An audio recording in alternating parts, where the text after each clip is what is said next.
The gallery was opened. The narrator was present.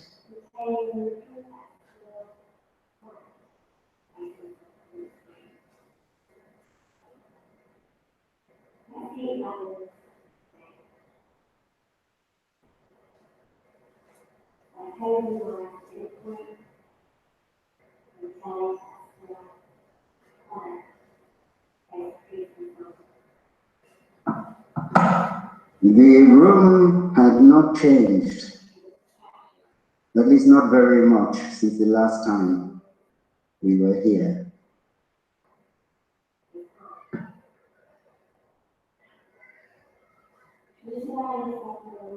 The walls were still white.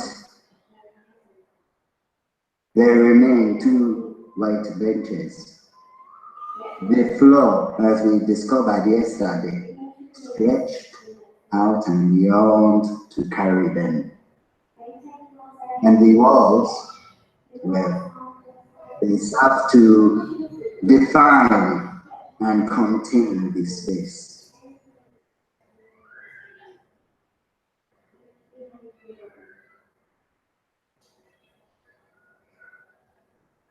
The space was intrigued to discover what would happen, what would go on in the space today. Who would come, who would sit, who would watch.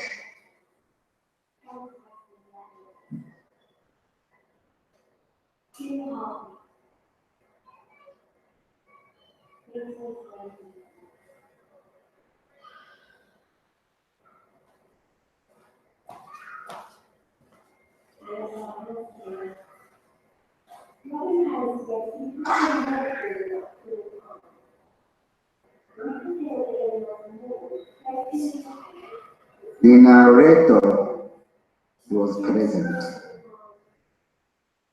and was ready to discover who would come into the space. Who would come to see the video projection of the speed reading app, and what the speed reading app does for the inner monologue. What can be told, what can be shown, what can be revealed.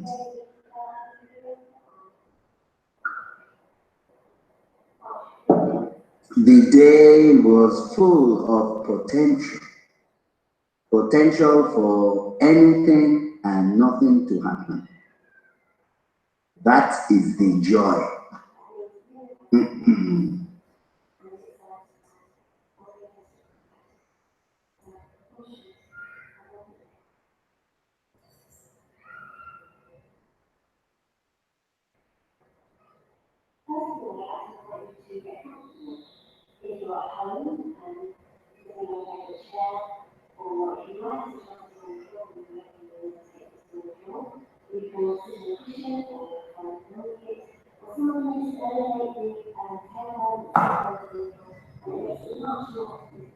The space gently hummed in anticipation. Our 2 benches, they remained still in the face-off, still facing each other off, still in those positions.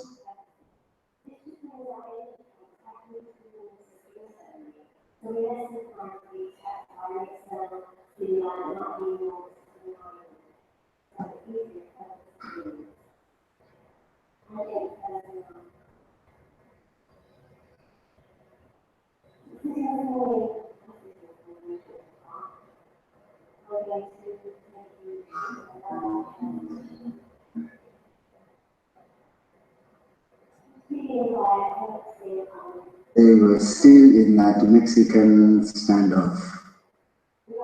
What is it they say? Ah, yes, when two forces stand against each other and neither is prepared to move. Yet the first one to move will flinch and the other one will be finished. This is how we saw the two white benches, and yet they still remain there.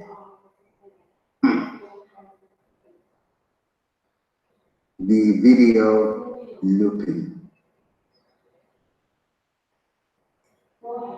The walls, a pristine white.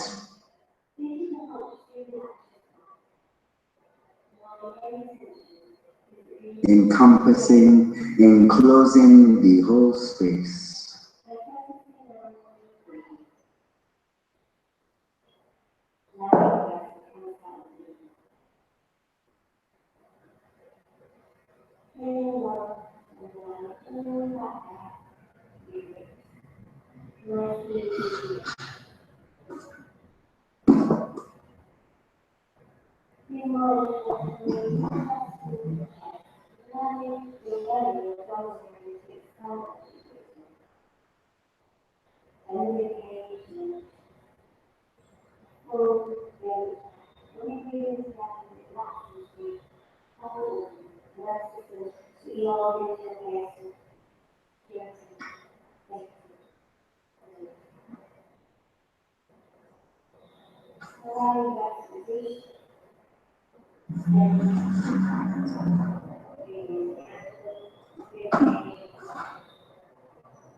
The two benches sit waiting.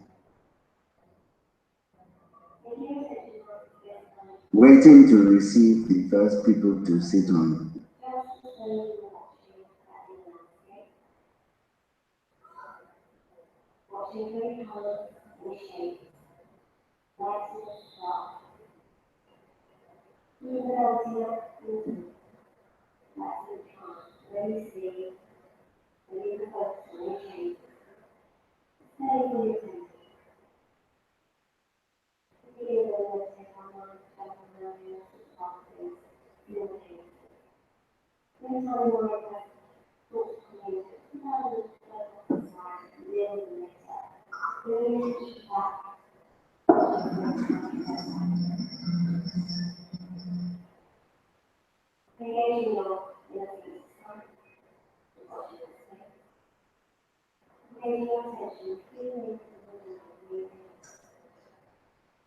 The first wooden bench.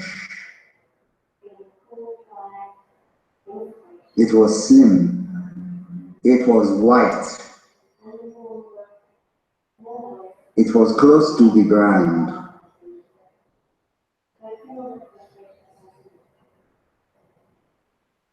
It resembled the type of benches you would see during your school days in the school hall where you would do PE.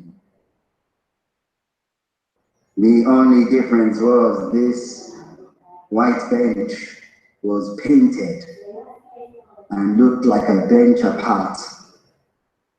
Sleek, clean lines.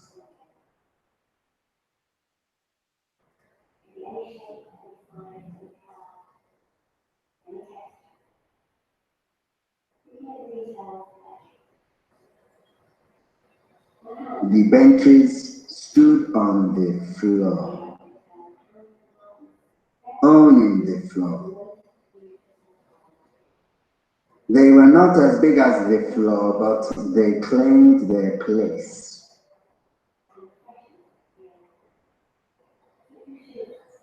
At this stage, they were neither arrogant or shy of the space, but the two of them stood central in the middle of the room.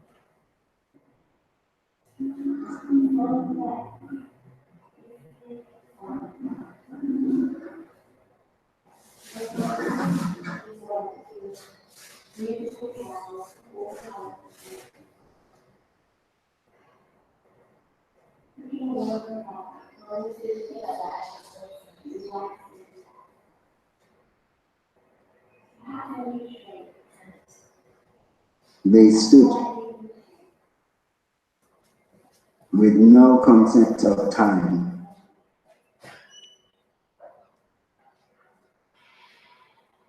One moment simply flowing into another.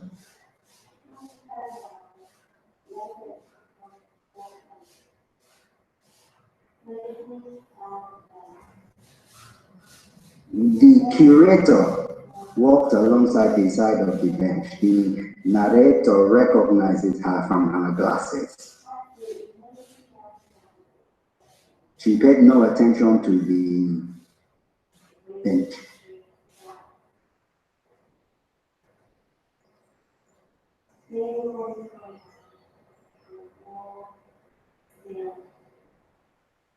The room remained silent.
The narrator sees the curator walk past the benches. The curator does not pay any attention.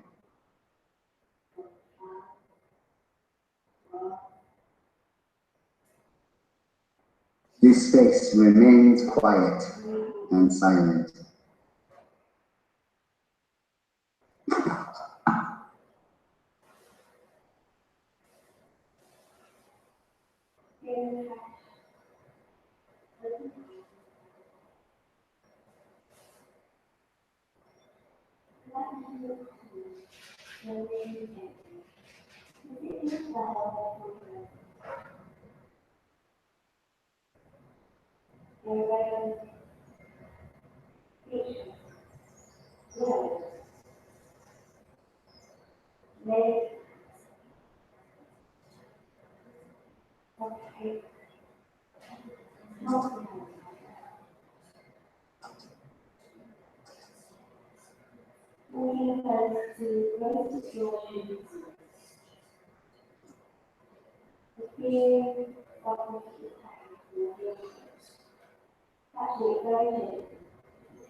The white wooden benches stood in the center of the room.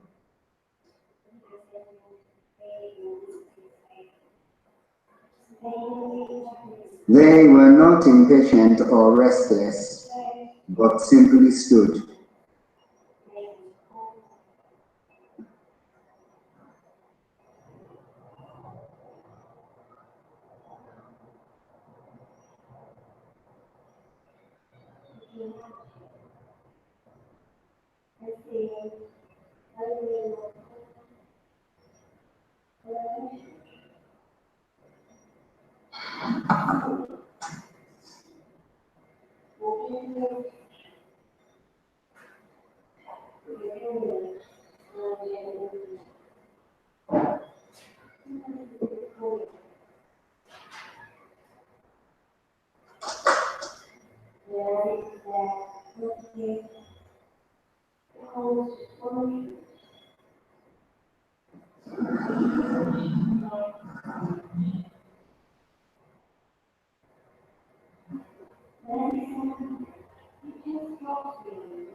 The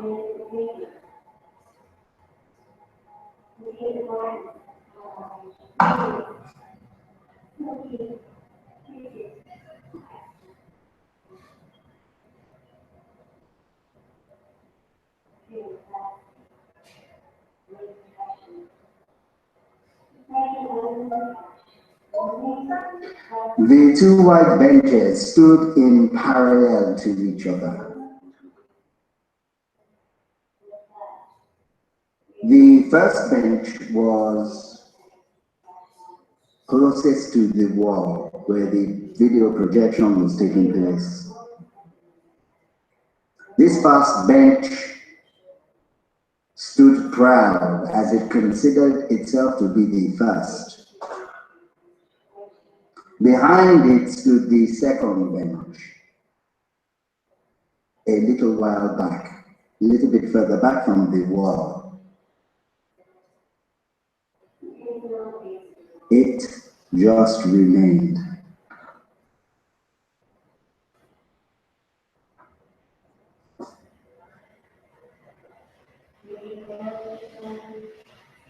And the two benches between them, they waited. Patiently, comfortably, contentedly, waiting to fulfill their promise of being a bench. Nothing more, nothing less. And so they stood.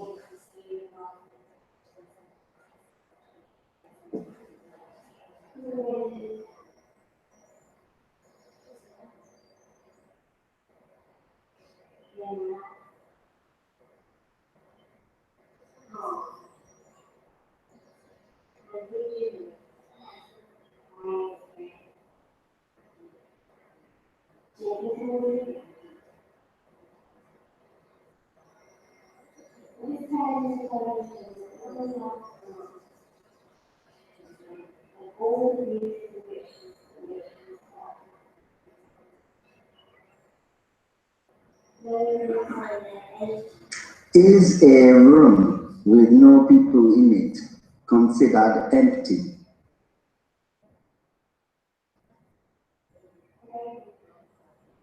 And is an empty room really ever empty?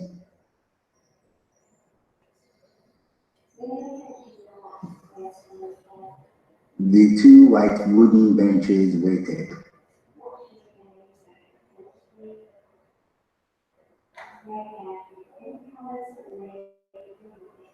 And waited.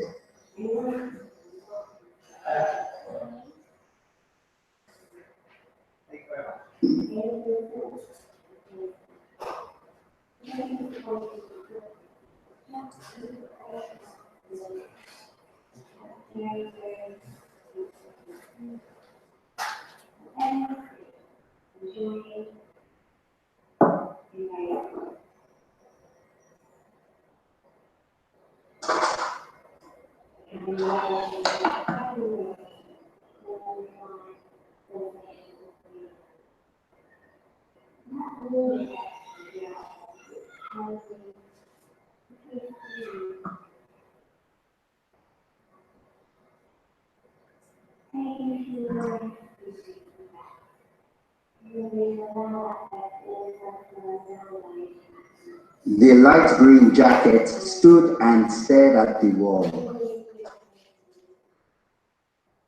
The jacket carried an orange backpack and had the most bright, visible orange trainers. They were very sharp. Yet still the orange backpack and the light green top stood, staring at the wall, observing the speed reading app, discovering what there was to discover about the inner monologue. What was this inner monologue?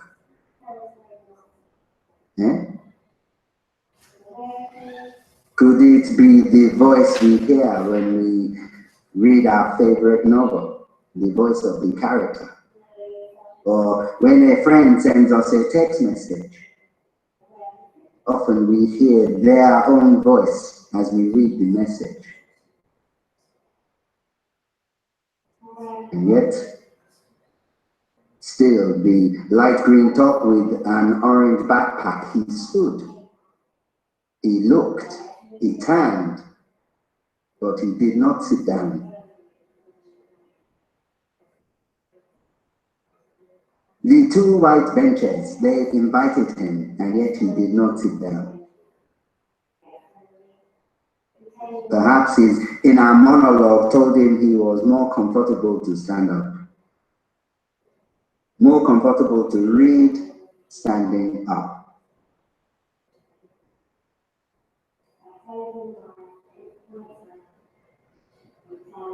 Perhaps the inner monologue is the voice that tells him how he is feeling.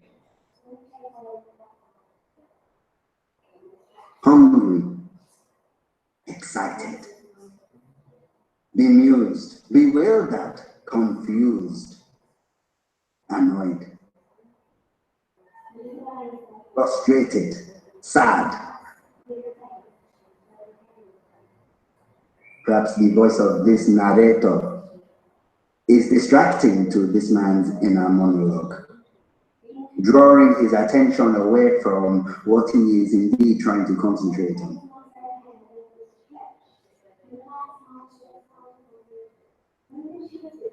The light green top with the orange backpack and the bright orange trainers, he stood and faced the wall, absorbed in the content of the looping video about speed reading.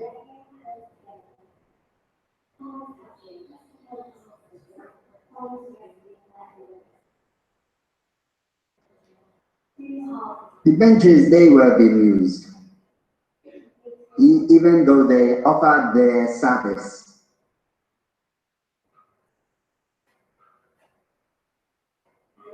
They were not upset that their services were not taken.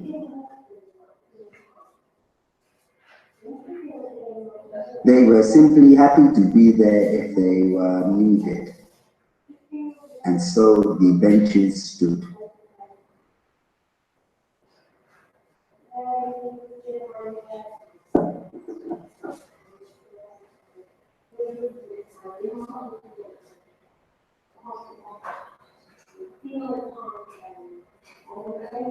The light green top with the orange backpack and the bright orange shoes remains still. He appeared to be reading, perhaps reading the information about this installation, perhaps reflecting on his experience in this space, perhaps avoiding the distraction of the voice of the narrator. And still he stood. Still he witnessed this space with the awareness that he too was observed.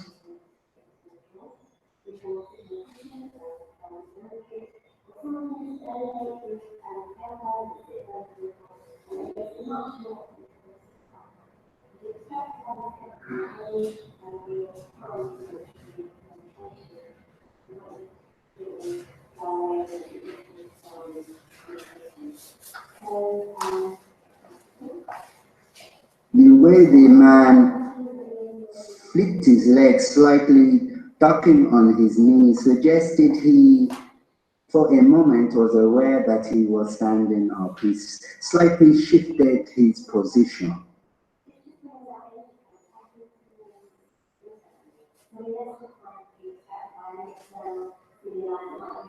Woman, black jacket, black rucksack, followed by another man, black jacket, beard, peering at the information sheet. There to stand. It would appear that nobody in this space wants to use these two pristine white benches to sit down. They stand.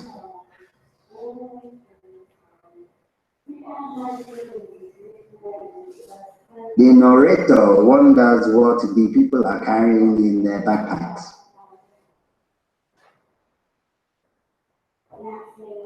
The black backpack on the woman suggests urban things. Things for getting around the city. Perhaps a purse, a mobile phone, perhaps a diary. Who knows? Perhaps in her monologue at this time, she is thinking, I know what is in my backpack.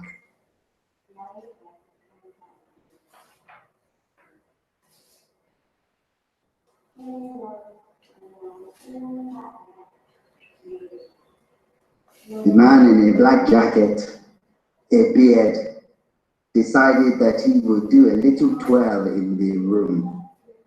Why not? It is a good space.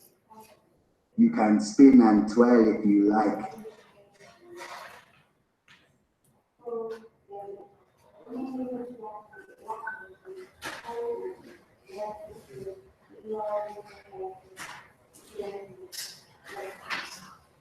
The man and the woman look at the paper to explore, to investigate what it has to offer. They check both sides of the paper. The man with the beard is concerned to look around the space. He wants to explore. He exchanged a few words with the lady.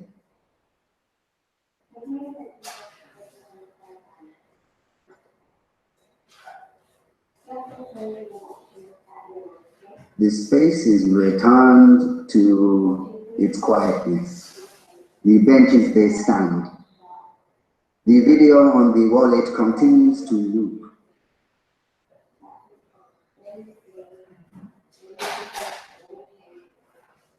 And the benches, they stand still.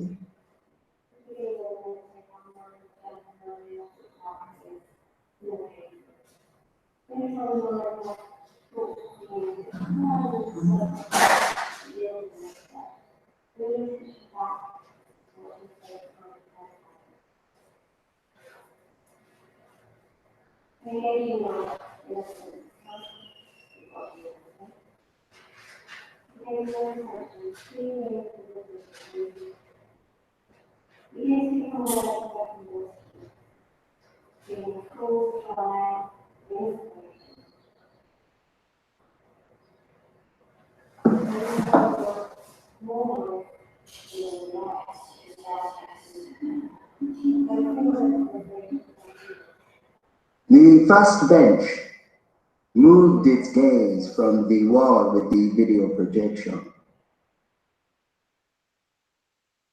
and decided to explore this space,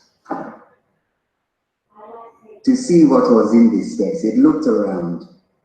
It noticed that it was standing on a floor. The floor was some kind of color, a color like the beach, almost like sand. The floor seemed to stretch and yawn and reach out to the walls. The first white bench continued to look around the room. It noticed these pristine white walls, painted, clean, crisp.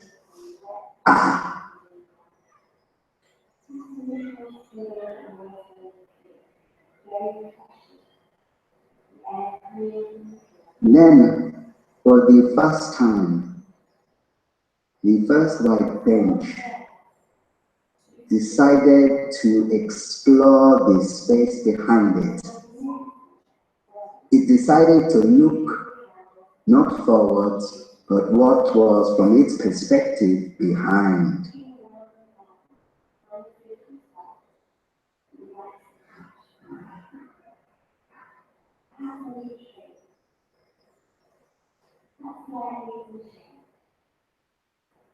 As it placed its gaze on the bench behind it, it was amazed, for it could see itself. The first bench could see itself behind itself. This was a revelation. To turn around and to be confronted by yourself.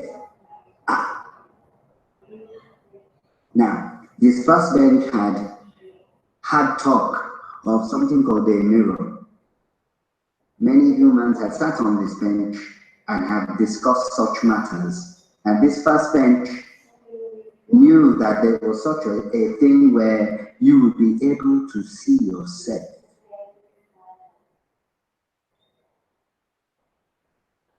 And so, this first bench deduced that it must be looking at itself in a mirror.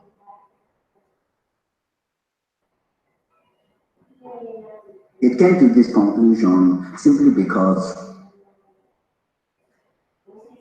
the bench opposite it looked the same. It was the same size. It had the same length. It was the same height.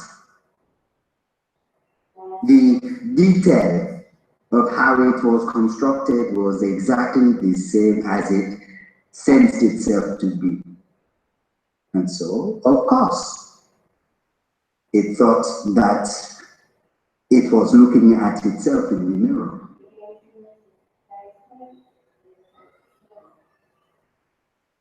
This was the very first time the bench had seen itself.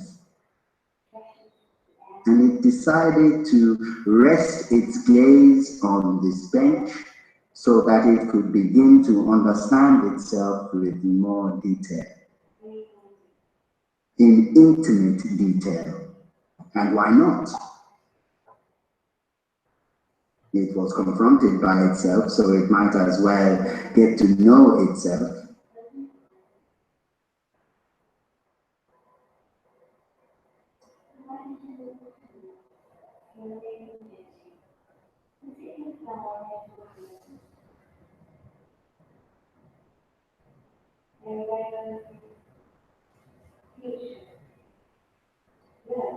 Why not indeed?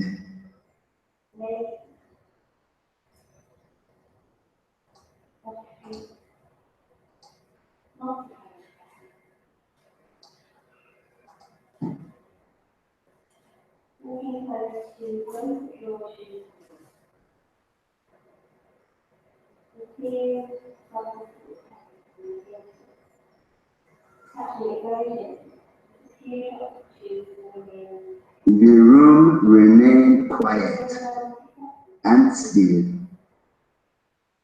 as the first bench gazed on the second bench, thinking it was itself.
There was nothing in this room apart from the white bench.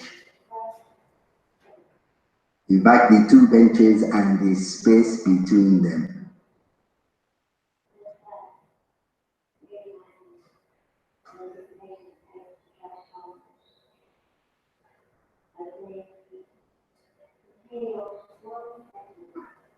And still they stood and they waited in anticipation that somebody would come in and perhaps think to take the load off their feet.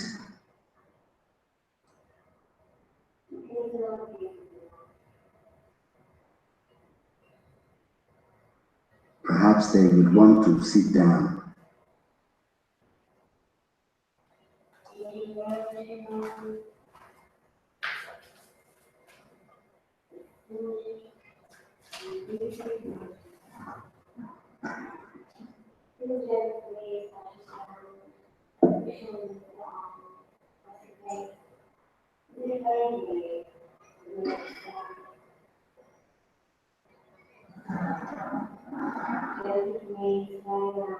Female, light blue top, sunglasses hanging from the collar. She is seated on the second bench.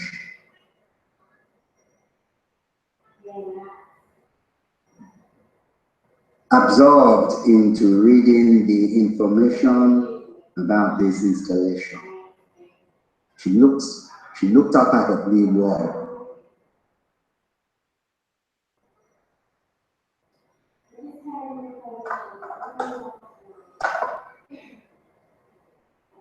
She is taken in by the speed reading app.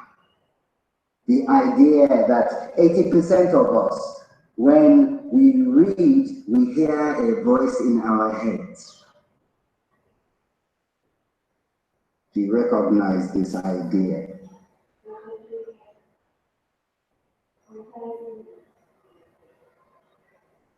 Perhaps this reminded her of the voice she hears of the characters when she reads her favorite novel, or the voice of her friend when she is reading a text that has been sent to her.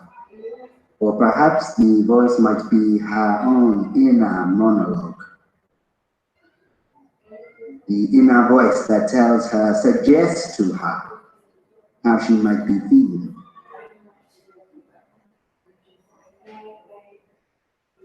The light blue-gray top female with the glasses hanging from the collar, she leaned forward, interested.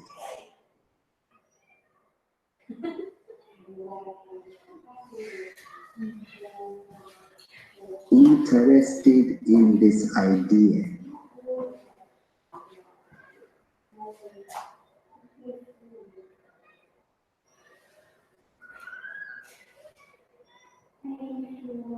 She dropped her head into her arms.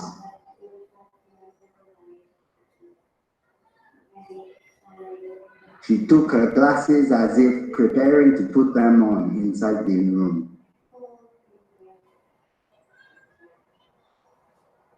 She blushed and turned.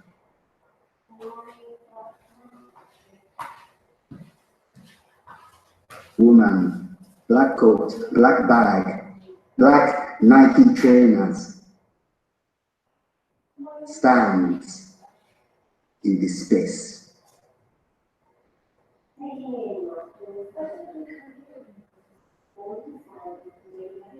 Decided she had enough, and her inner monologue took her on a journey.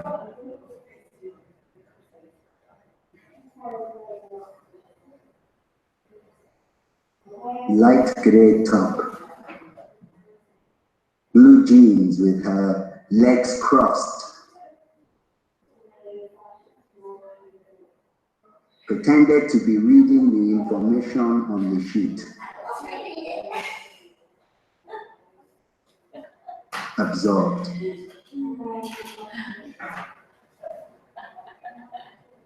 She leaned back on the white bench as if she was on a beach in California.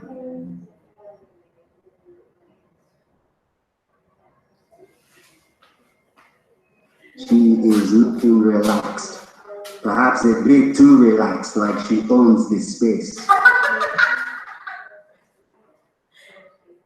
Nevertheless, the second white bench she sat on is pleased to have her sat there. For this white bench, it fulfills her purpose.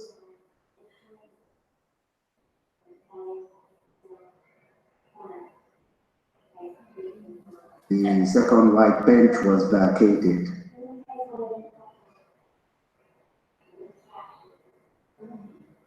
The room is quiet.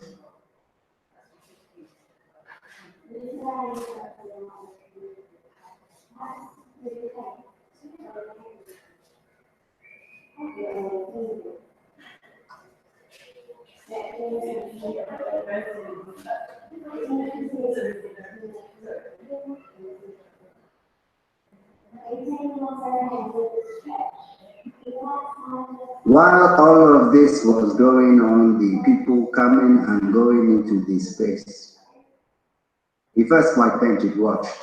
It simply watched. And it came to a realization of magnanimous proportions. It was aware that nobody had sat on itself. Nobody had sat on this first white wooden bench. But they had sat on the second white wooden bench it was looking at. It was placing its gaze on.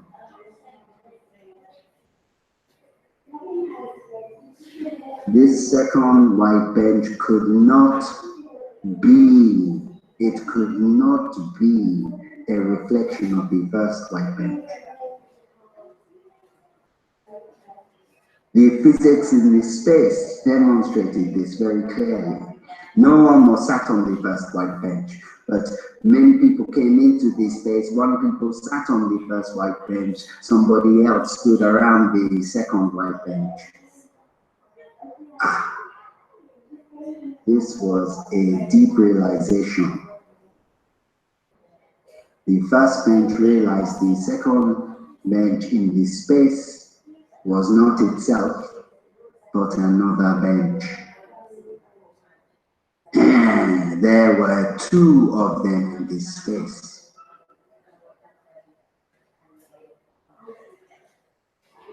The first white bench continued to gaze at the other.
A light gray top, blue jeans, perhaps the same lady who had glasses hanging from the collar of her neck. She has returned with a baby into this space. Where did she get this baby from? They are sat on the first white bench. The narrator is confused. I saw her playing with her glasses. She left, she returned, and now she has a baby. That is some kind of inner monologue.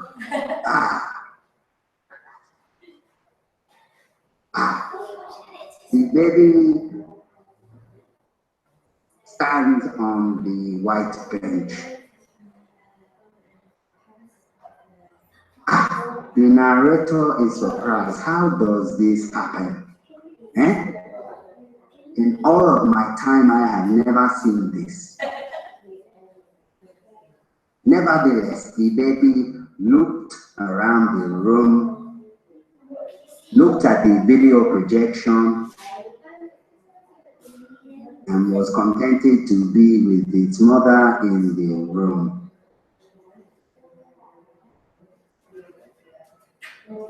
The lady has sat right in the middle of the first white wooden bench.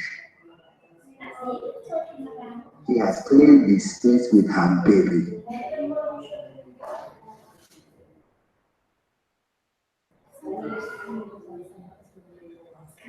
The baby itself too would have its own inner monologue, perhaps its own voices in that space. Where am I? Mother, why did you bring me here? What is this? What are we doing here?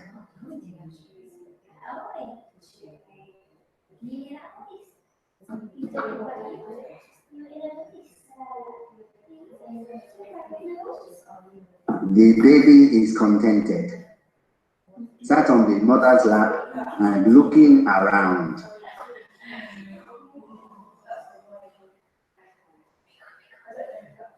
Perhaps this is the baby's first gallery experience.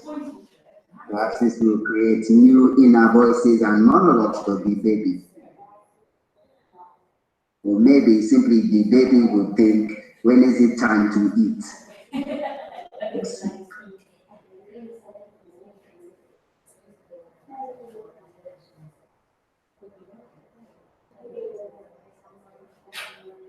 The baby is intrigued by something.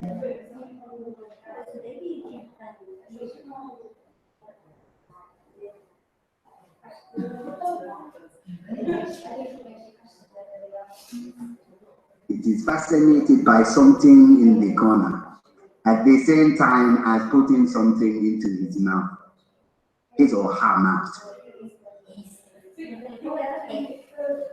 The lady with the light blue, light gray top, holding the baby.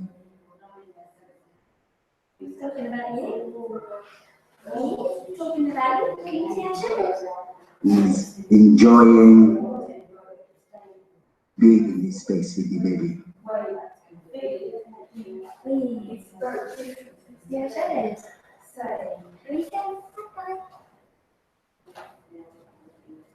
The baby is inquisitive.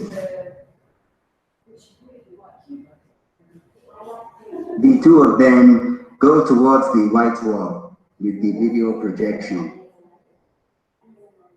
They explored the room.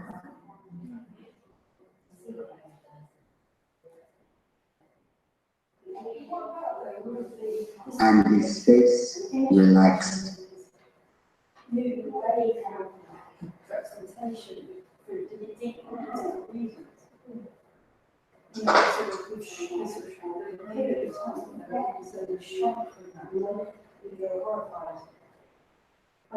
Violence that images we seem to be sort of accelerating through that.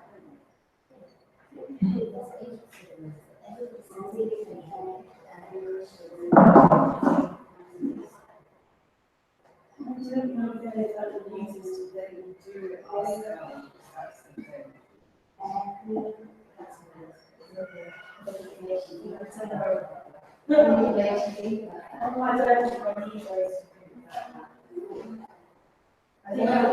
think you also, okay, devil's advocate, you could also be accused of the original surplus value your everything as an artist.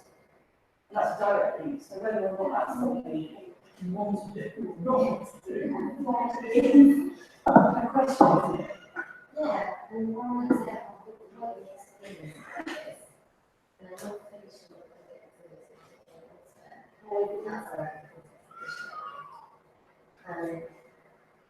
but I think as an artist and an often is feeling very, very sick. So that's how I want to do it.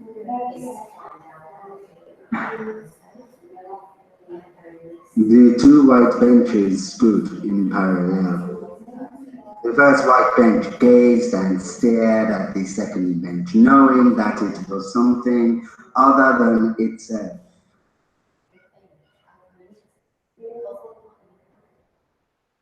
It checked for movement.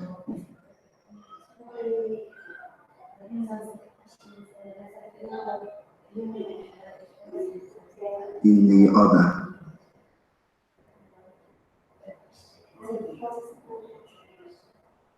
It wanted some kind of verification that the other bench was intrinsically of itself different to itself. And so they stood in this room, in this space with the white walls.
A beanie, black jacket, green bag, male, stood in between the benches,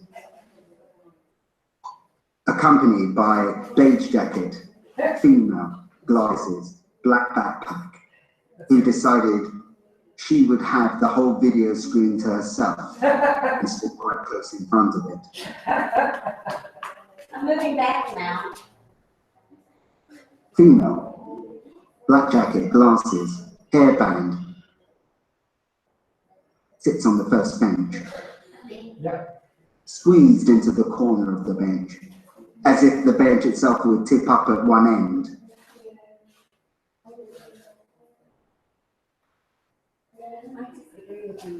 She holds the information sheet in her hand and peered at the video on the screen. Good pairing, good pairing.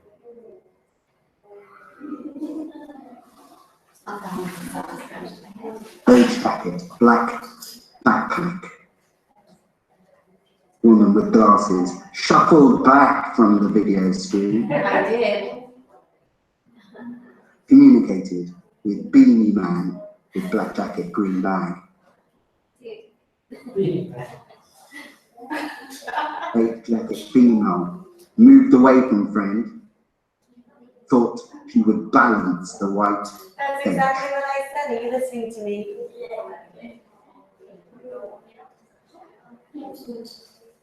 They all peered at the video screen, checked each other's out, and then looked back at the screen. Okay. Okay. Thank you, sir. Female, black jacket with hairband, perched at one, sat at one end of the bench. Female, beige jacket, black backpack, sat at the other end, perfectly balanced. Female refused to stand in the middle. They observed the room, looked at each other, gesticulated, vanished. The room remained quiet, still, white, peace. You see what this says? This is called speak. Right. Is it there?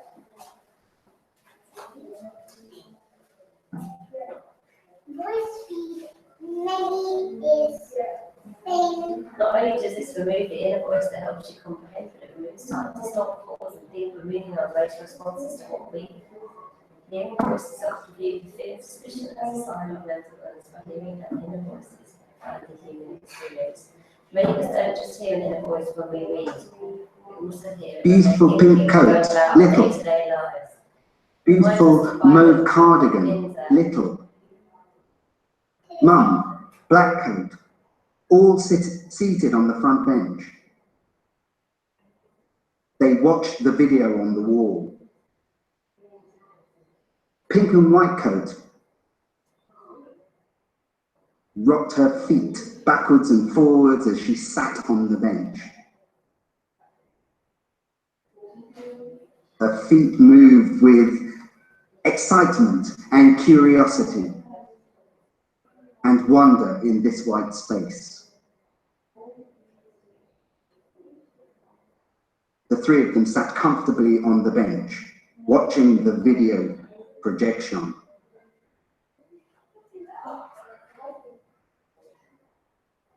Little pink and white jacket looked around the room, was curious to know what was happening. This isn't quite hard to explain to this, but let me have a weekend. The little mauve cardigan was entranced. It looked up at the video screen. The mother looked around. She peered into the information sheet about this installation. She stood.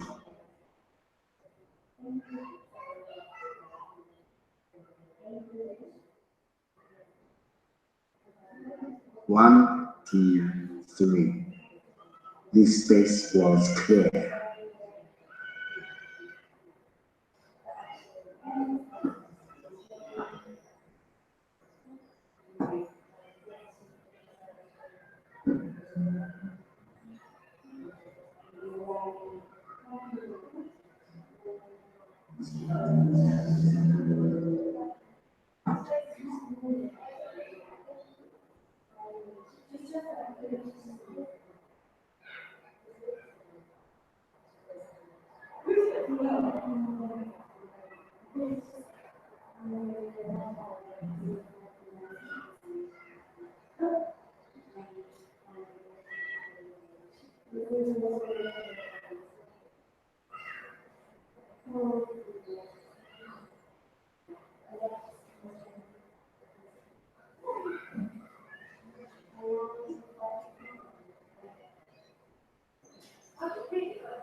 Still, the two benches sat. They stood in this space. They were sat on, yet they stood in this space. Watching, gazing, being, observing.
The narrator was present. The verse bench, first white wooden bench, stood still, accompanied by the second white wooden bench. In this room that was still, with crisp and clear white walls, with the video looping, and that sense of calm and pervasive peace in the space.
The narrator is present.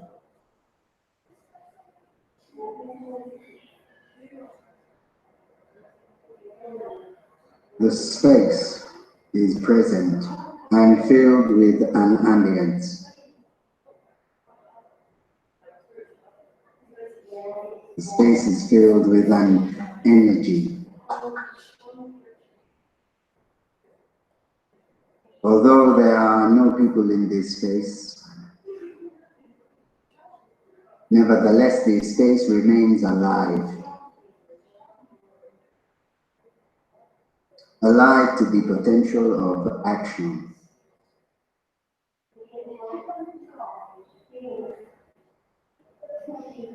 The benches wait. They wait patiently to be sat on, to be used. They wait patiently to fulfill their purpose.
The curator walked past the white benches.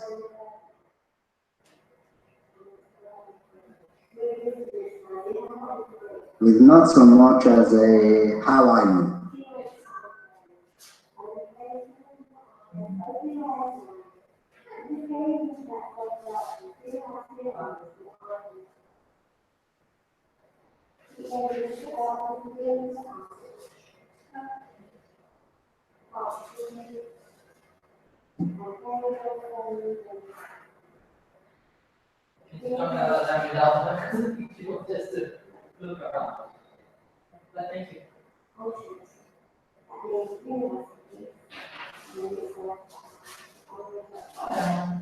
The space stood still, enclosed within the white walls. The two white benches stood.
The white walls enclose this space.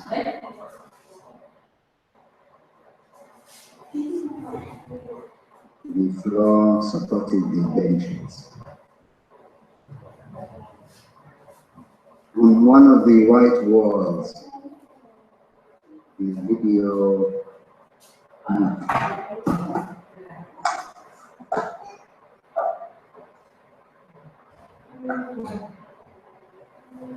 video explored the idea of speed reading applications.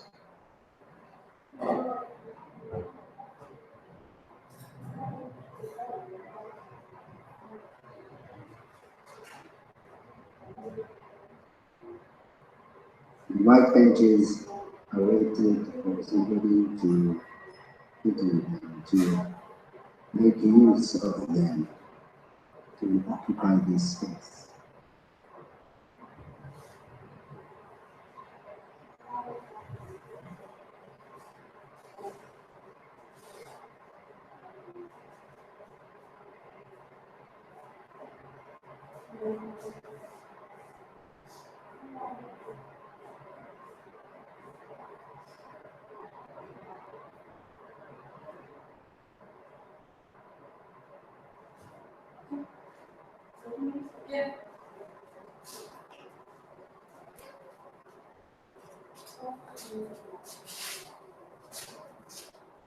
The narrator is present.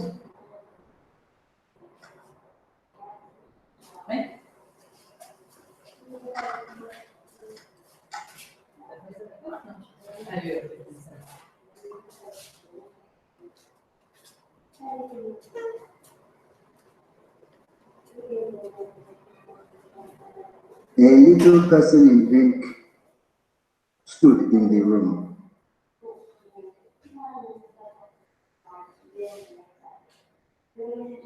She was curious and with her father explored this space.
The curator walked past the benches.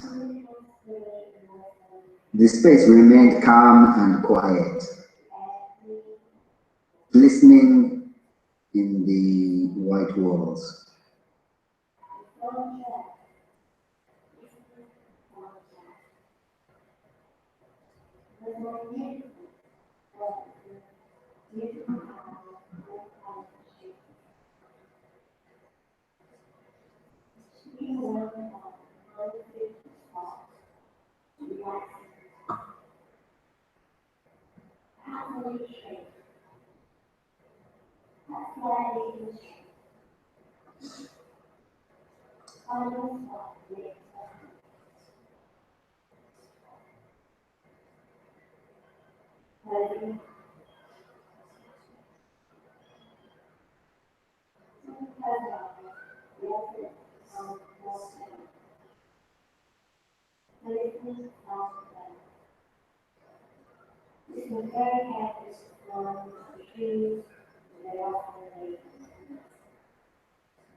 huge fight.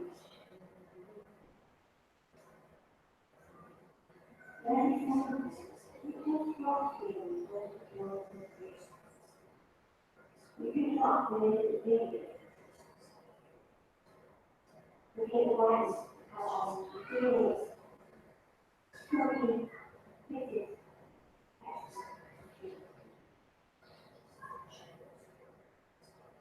feeling that need passion. Taking over the passion, immediately solve this man signals with all that to do with that scary mind.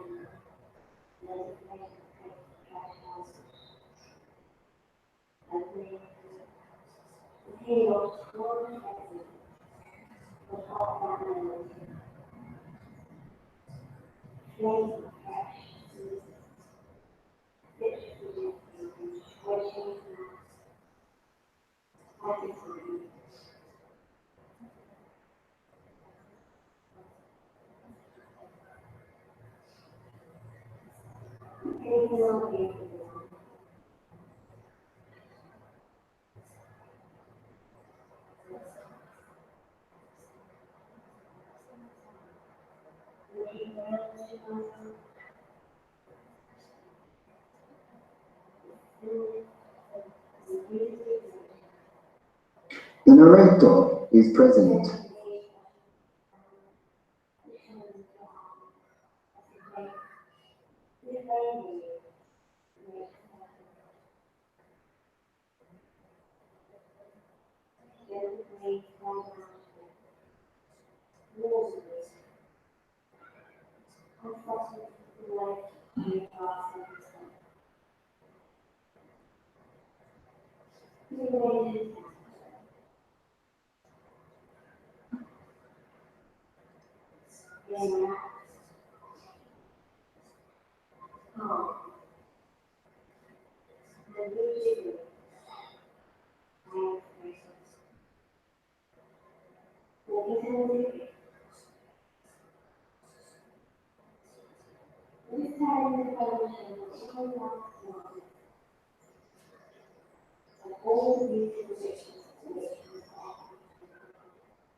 Crisp, clean white walls.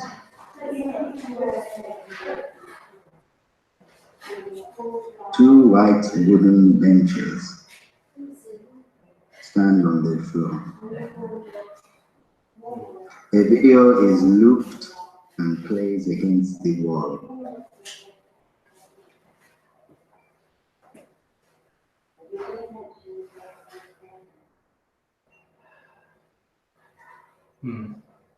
Sure. The benches look forward to being used.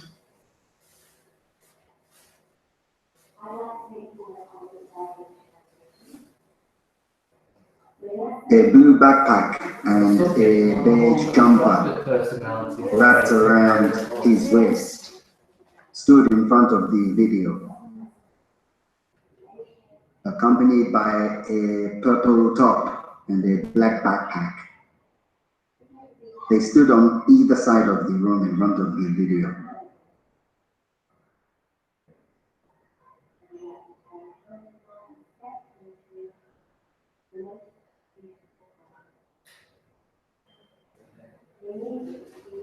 Ah, I see.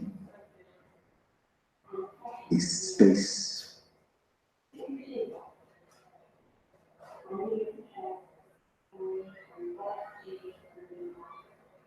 Crisp and alive with potential.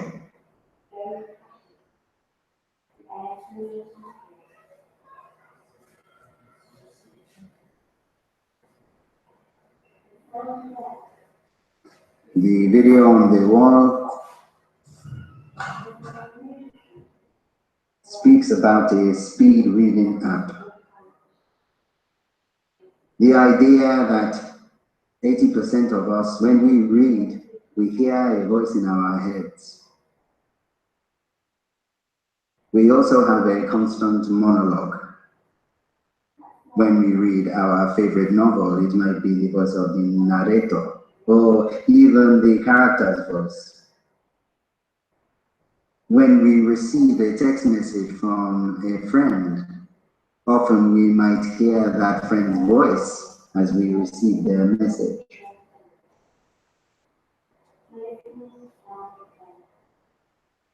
The speed reading app, it attempts to remove that inner voice, to speed up the time it takes to the text. But what is the cost of this?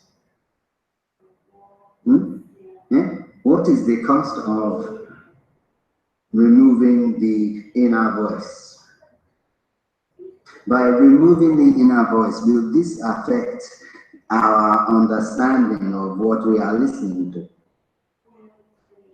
If we remove the inner voice, do we then lose the ability to stop and think and process what we are hearing or reading?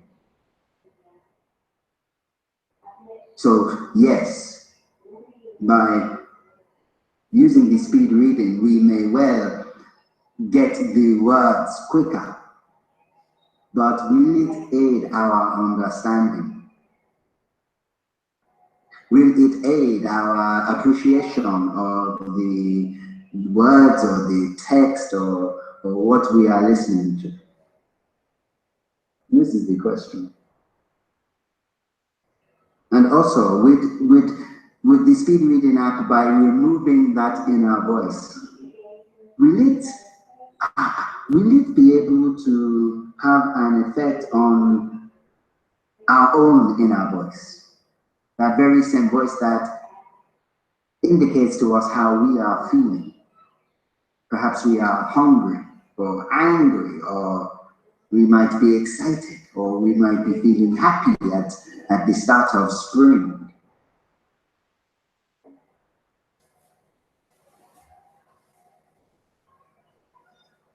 Can this inner voice be useful for us?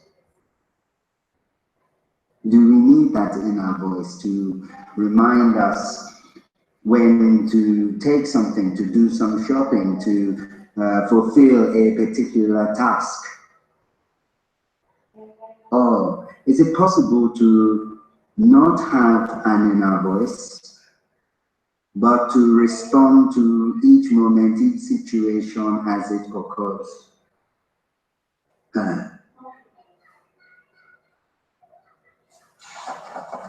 The narrator does not have an answer for this question.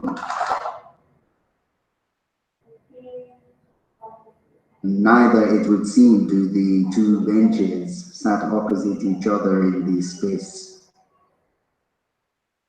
But they are not sat, they are stood. But nevertheless, they do not have an answer.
On the white wall, a video projection is on loop.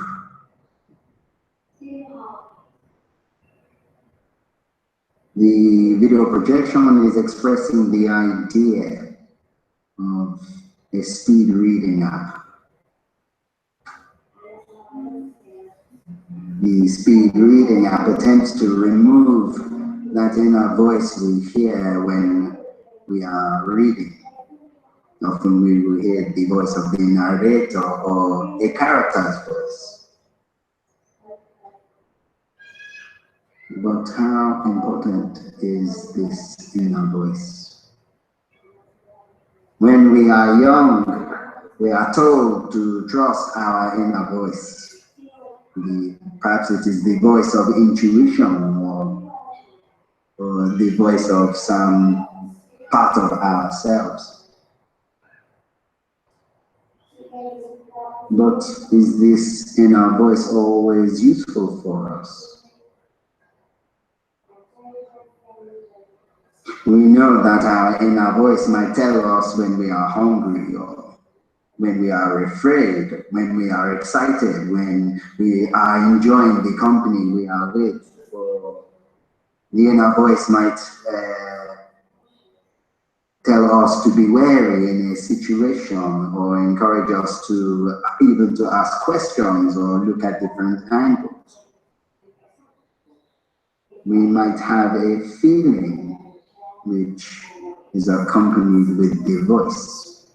It might be inspired perhaps at first by the feeling and then a voice develops from it, perhaps. But is this voice always useful? That is my question. That is my question to the two benches stood on the floor in this space. Is our inner voice always useful? For example, what I mean by this is, what if the voice that you hear in your head causes you to suffer? If the voice tells you that you are no good, or you will not be able to do this or that, or you should feel guilty for something that you have done already. Is that useful? Do we need to keep that voice? What purpose does that voice serve? And in fact, is that voice actually real? Because as we are hearing these voices, there may be another part of us that is witnessing us hearing these voices. Yeah, this is interesting. Because it then leads me to the question, the obvious question: who is the witness of the inner voices? Whether we say the voice tells us, I am happy today, or I am hungry. But who is it that is saying they are happy or they are hungry?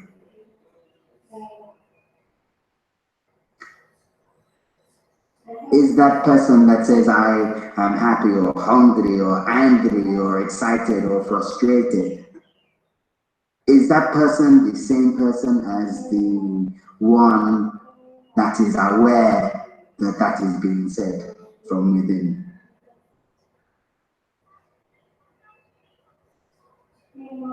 And if we remove these inner voices, as the speed reading apps would suggest, what are we left with? Who am I then?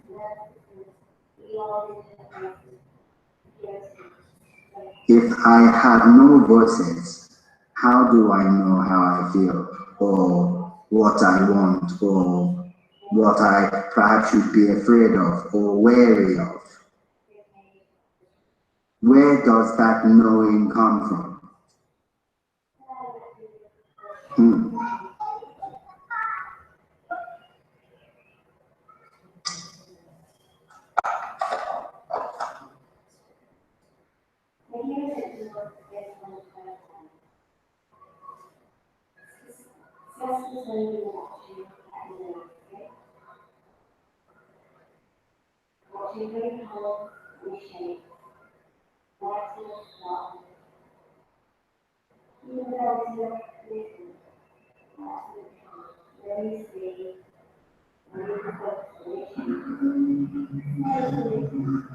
If there is a part of me that is aware of the inner voices playing within myself,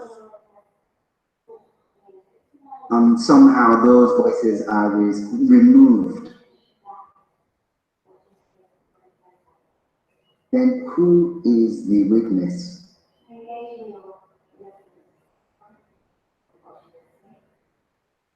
Perhaps the witness will be akin to the space in which this gallery sits.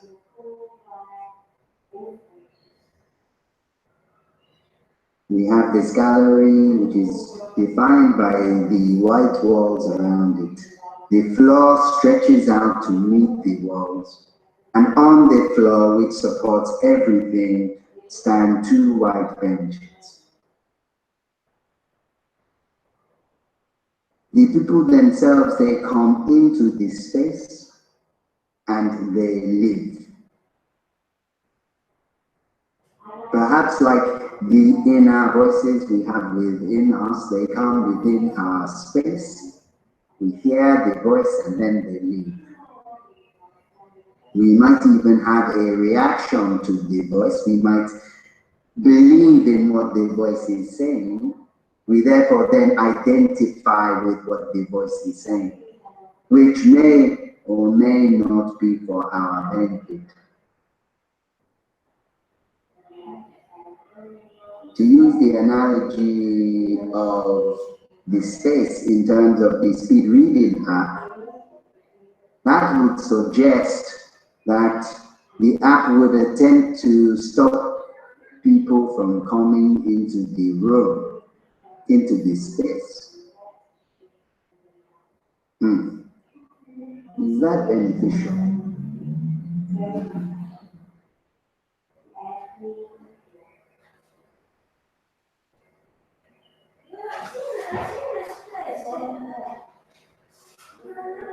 What is the alternative? We do not have or if we minimize our inner voices, perhaps then we remain in this space and witness.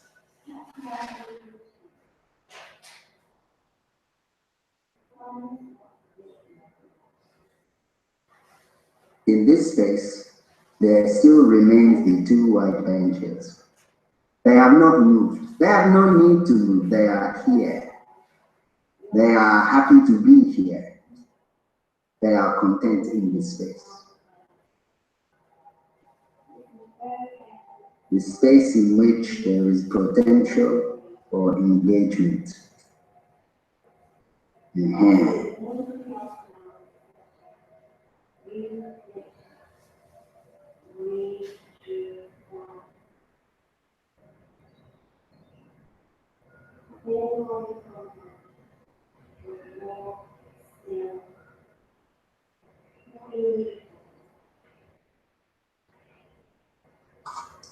The video loops, the two white benches stand on the floor, and the floor is capable of supporting all who would enter the space.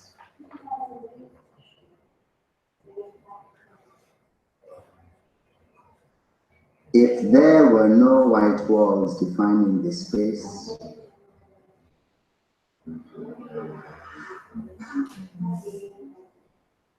a green cap with dreadlocks underneath sat on the second bench.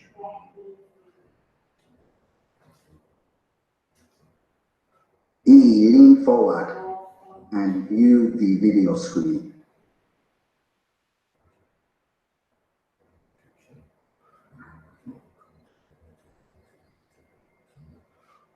He seemed absorbed. This was reflected in the fact that he did not move very much, but appeared to stare at the screen. He clutched in his hands the gallery information about the installation.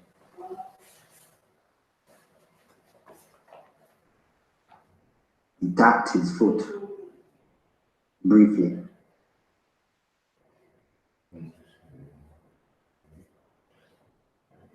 The green cap decided to move about the room. He checked it out and walked to the front of the video. It's just a kitchen.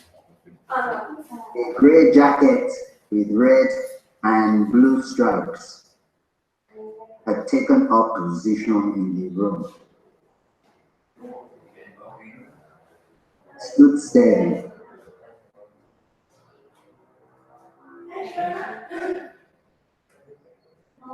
This jacket walked around the room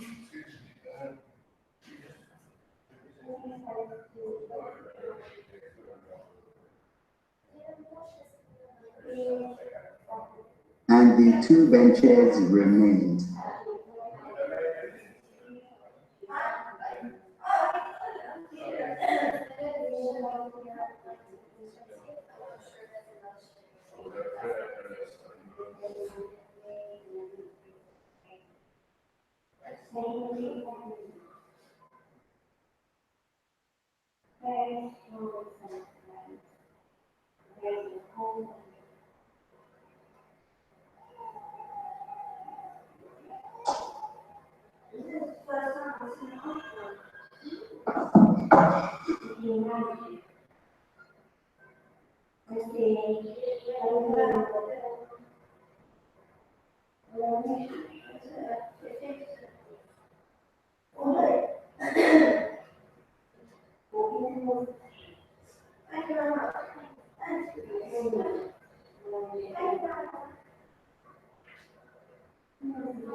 If this room did not have any white walls, could it still be called a space? Or would it just become an area?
And so this first wooden bench had come to the conclusion that the bench behind it, opposite it, that it was looking at was not a reflection.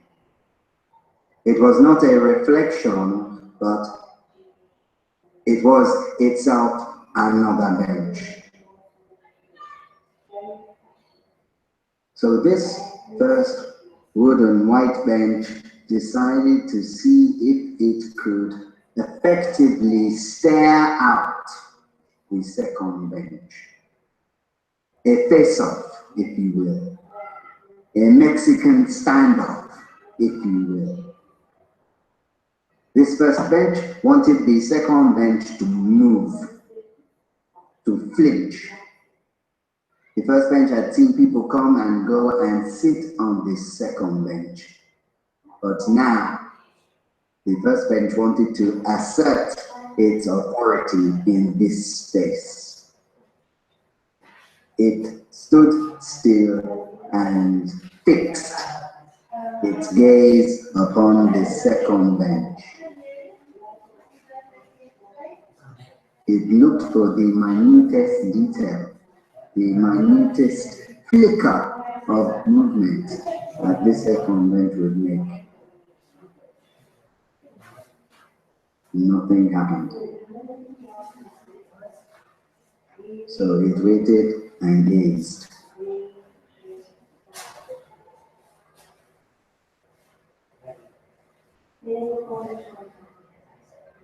And still it continued to gaze, and still nothing happened.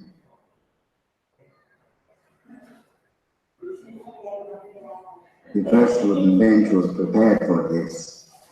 It had spent all of its life standing, waiting, watching. So for this bench, it would be nothing new. It had all the time.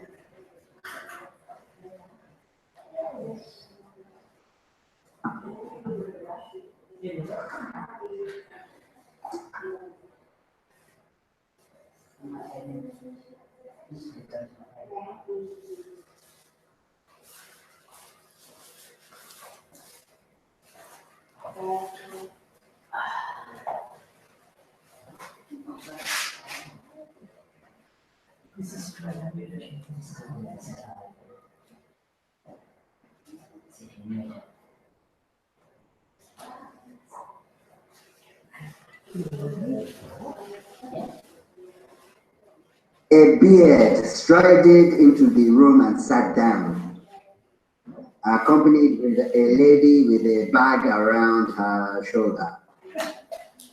She wore dark glasses and looked very cool in this space. They were followed by a man who shoved them down the bench, and he himself sat down with his hat on and his glasses on top of his head. The three of them sat on this wooden second bench and they giggled. The curator walked past, but paid nobody any attention. A solitary man with a blue check shirt, a hat, and a pair of glasses stood in the room. He shook his head and vanished, only to be replaced by another in the corner of the room closest to the video screen. The three people on the second bench sat there like pigeons. They were sat on the bench like pigeons, like they were just watching the goings on.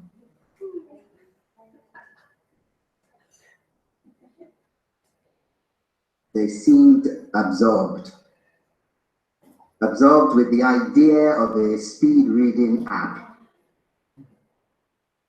The idea that 80% of us, when we read, we hear a voice in our heads.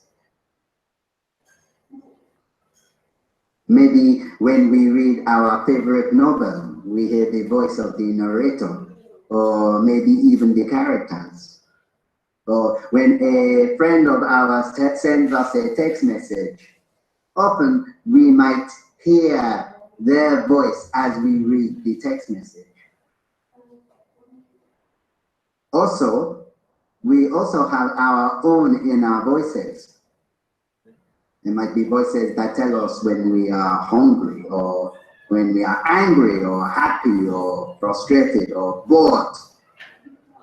And yet, this speed reading app will attempt to remove these inner voices.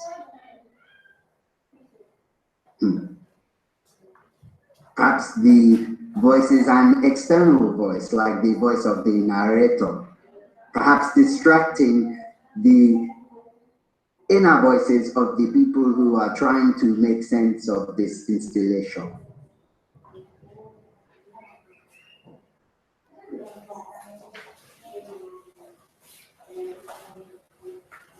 The man with the cap and the glasses returned.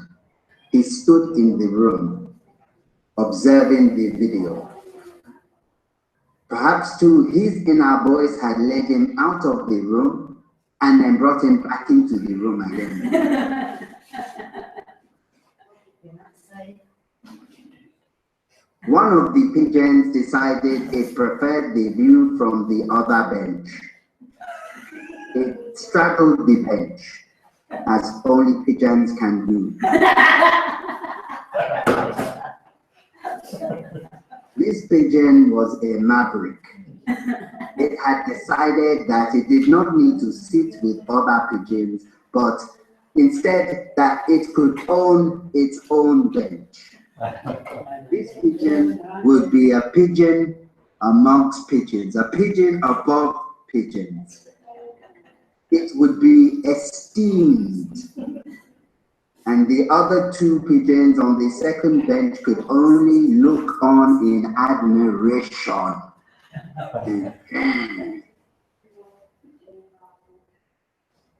This pigeon reminded me of Jonathan Livingston Seagull. That story about the seagull that wanted to aspire to something greater than to be a pigeon. And this is what we see here in this space.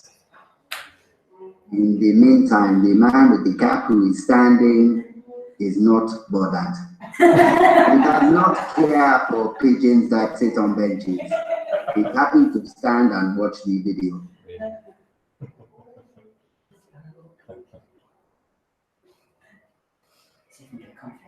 The two older pigeons sat on the second bench, seemed contented. They are happy with each other. These pigeons have known themselves for some time, and they are quite content in this space.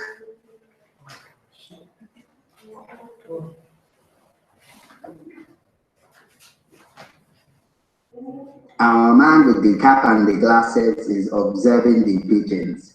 Somehow he seems fascinated. One of the pigeons has broken all the rules and has crossed over. In the meantime, the gentleman that was stood with the cap and the glasses had decided that he too can sit wherever he wants. This is a free-for-all. The pigeons are running amok. Who or what do they think they are?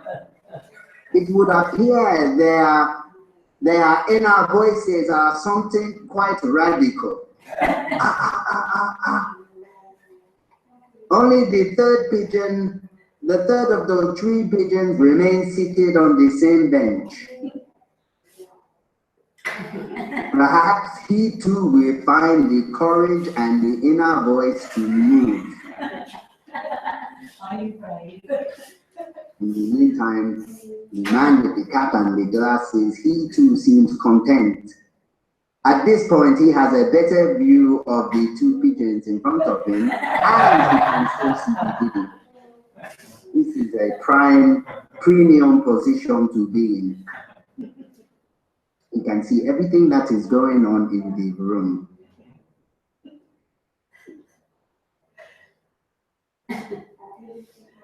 The man with the cap sits there taking in the surroundings, while the two pigeons on the first bench, they chuckle and communicate with each other.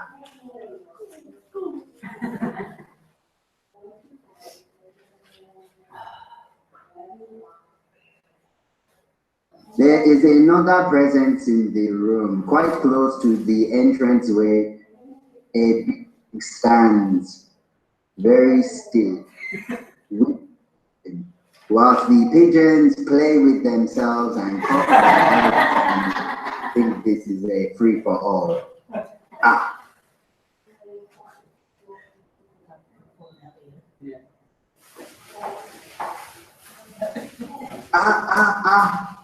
The third pigeon. Who knew that a pigeon would need glasses? The third pigeon has put on his glasses and has started to read some information.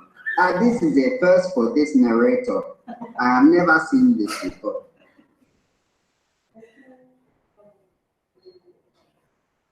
The two pigeons on the first wooden bench are now starting to do some kind of synchronized sitting. Like as if they were in a swimming pool doing synchronized swimming. We see them on the bench, shifting themselves almost as if in a dance.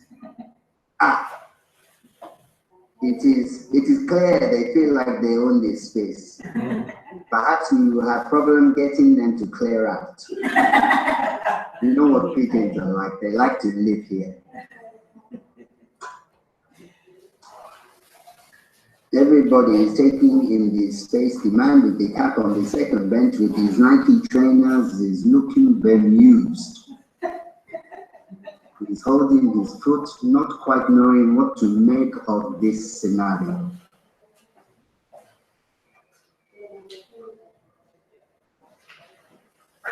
He gets up.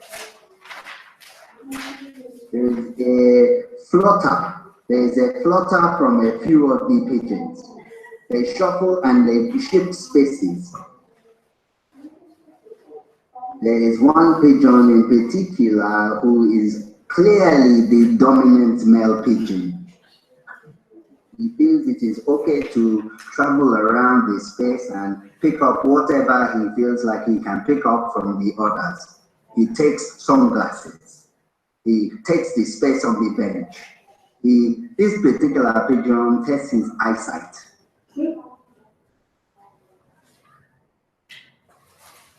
It looks around the space.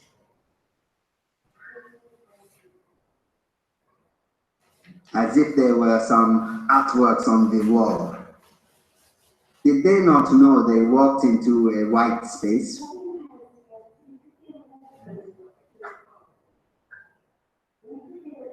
The dominant male pigeon does not like the style of the glasses that he tried. He decides he will not wear anything other than Ray-Ban.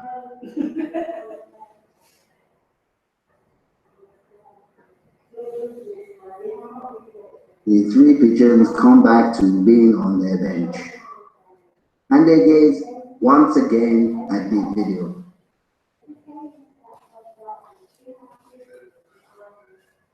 Perhaps sharing thoughts about inner voices that they may be having.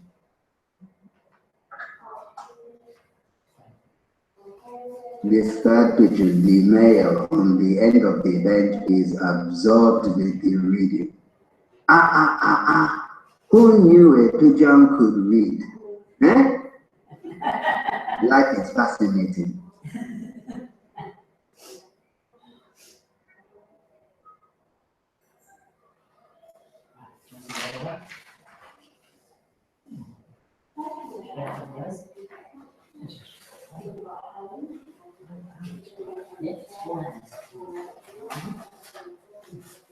It is clear the older male pigeon, his eyesight is not very good.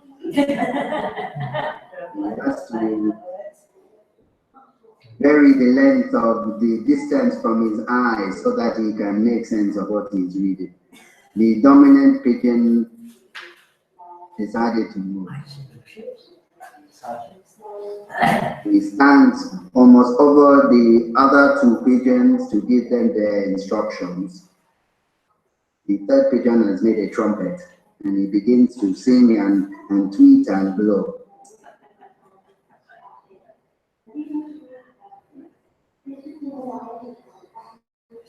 The dominant pigeon is claiming the space. He can do what he wants, and he decides to move away from the group. leaving the two shy pigeons on each end of the bench. It is like they are shy, like they like each other, but they are a bit shy to sit next to each other. They sit contented.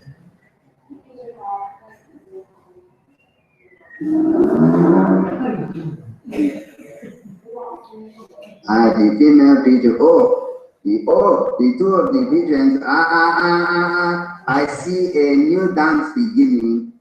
These two pigeons sat on the bench. Is this what they call courting? Is this courting? Is this what happens when you court and you flirt and you come to a gallery and the inner voices come out and they sit on the bench? They start rubbing shoulders and things like this. They seem to be enjoying themselves. If I did not know better, I would say I had seen a little peck, a cheeky little peck. That was a cheeky little peck. This is a public gallery, this is a public space. The dominant pigeon has come back. He made it his decision to separate them. For the decency of all, he separated them. This narrator has never seen something like this before. In all my days as a gallery narrator, this kind of behavior. I don't know what to think about this.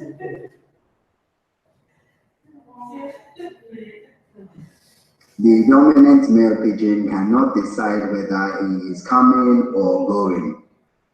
He just cannot decide. Being the dominant one, the other pigeons have no choice but to follow.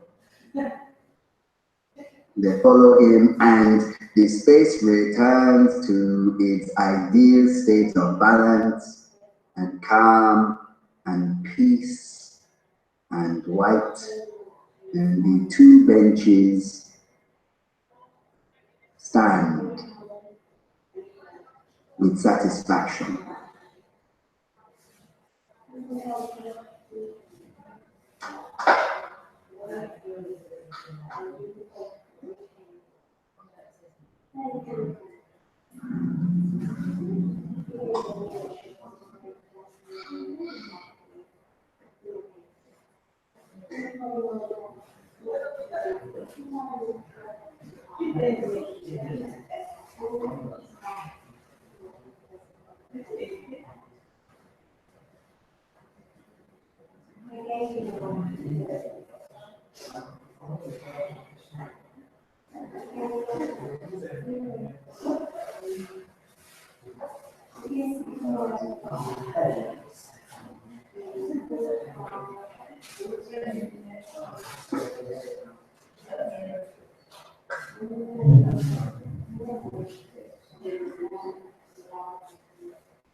The two benches had never seen so much action.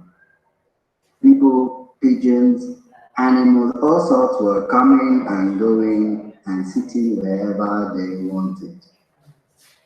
Each of these benches felt like it had completed, it had fulfilled its purpose. It had done what it was here to do, what it was put on this earth, what it was put in this space to do, to fulfill its potential as a bench.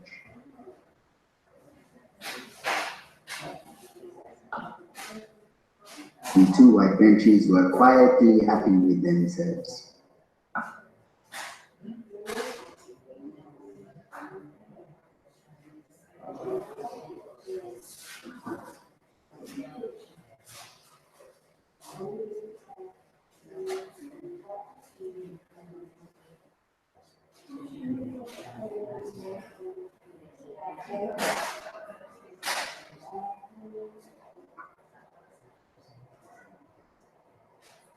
the white walls.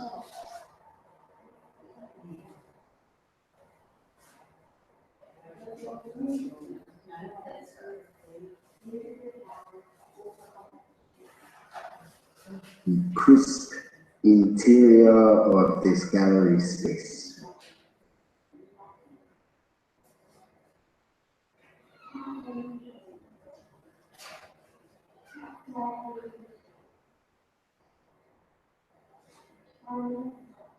Throughout all of the shenanigans with the pigeons cutting on the benches, the second white wooden bench became aware of this first bench, became aware of the inner voices that were concerning this first white wooden bench. But this second bench knew it was nothing more than a bench. Sure, there would be other benches, it was not the only one, but it was satisfied to know it was a wooden bench. But it wondered, like the pigeon it had seen that was perched on it, it wondered whether it could be more.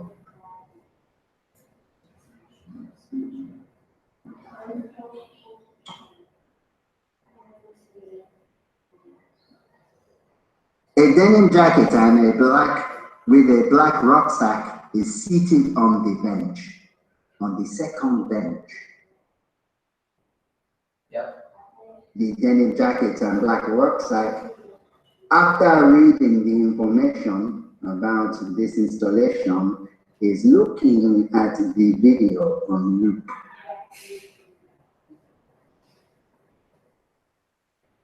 He pondered what he had been hearing. He considered his inner voice and then absorbed himself further into the information.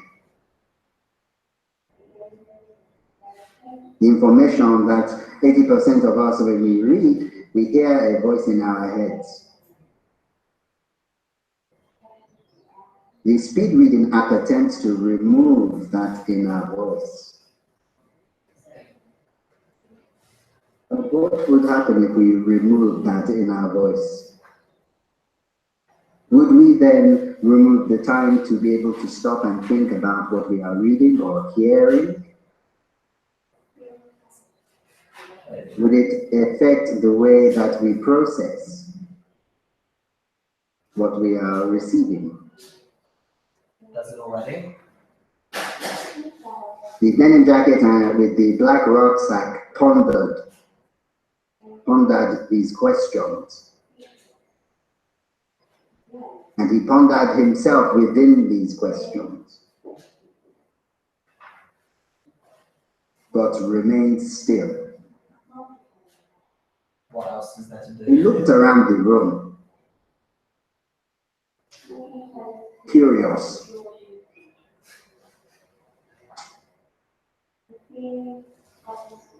But still remained still.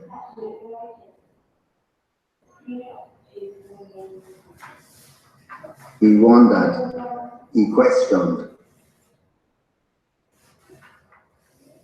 He looked around the room to find answers, but could find nothing up on the ceiling or in the corner.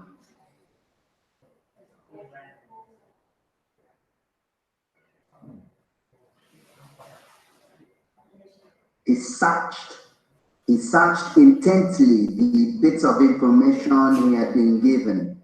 He searched it on both sides, and yet could not find the answer he looked for.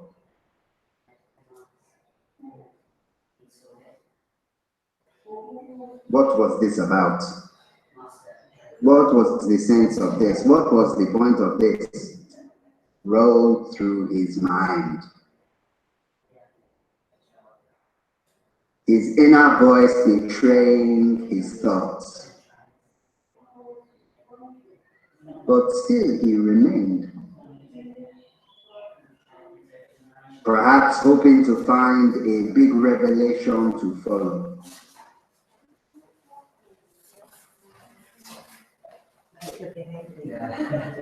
He stayed seated.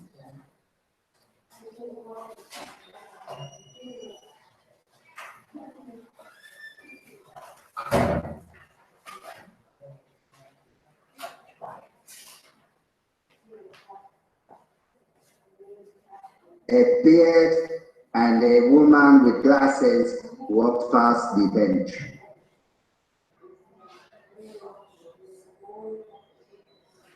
They returned. The denim jacket and the black rucksack said their goodbyes and vanished. The room had been enriched, excited. The second wooden bench was pleased that one person came into the room and made the definite choice to sit on it.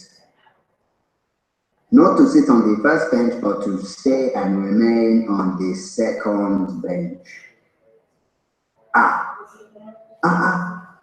Could it be the second bench thought to itself? Could it be that I am the bench of benches? He thought. It too had a strong inner voice. It pondered some of these questions.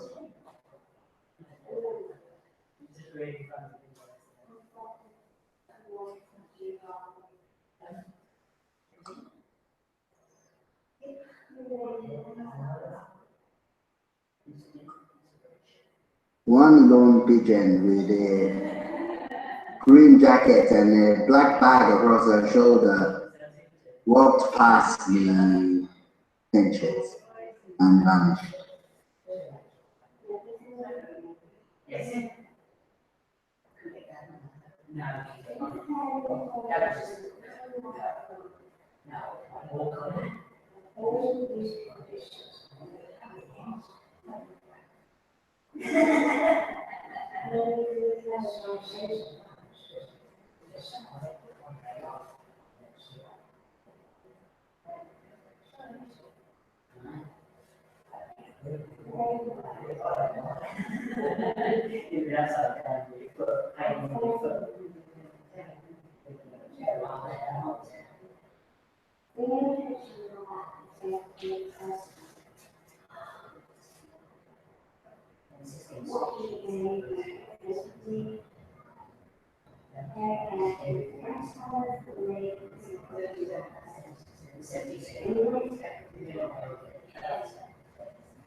A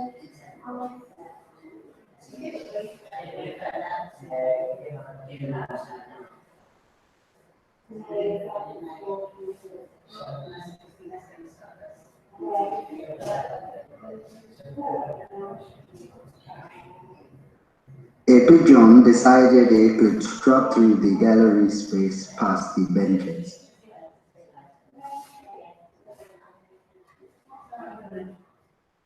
Of course, it was the dominant male pigeon from before.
The curator walked past the empty benches. The narrator could tell it was her, with the short hair and her glasses. The space was energized, crisp, white, and clear.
One breath.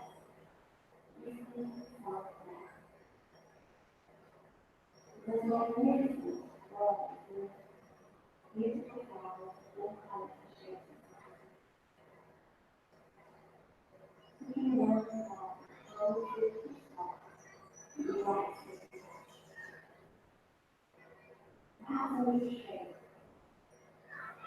That's why we can shape. Find yourself to make yourself.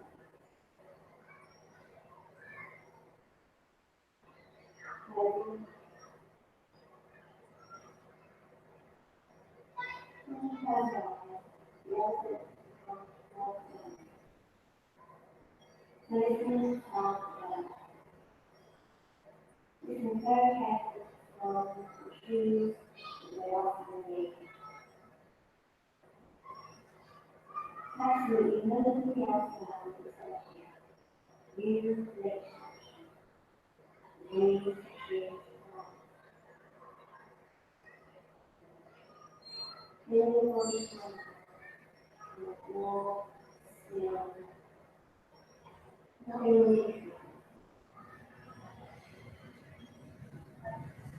skill. Nothing beautiful together is now. I was strong support and free. You have a little very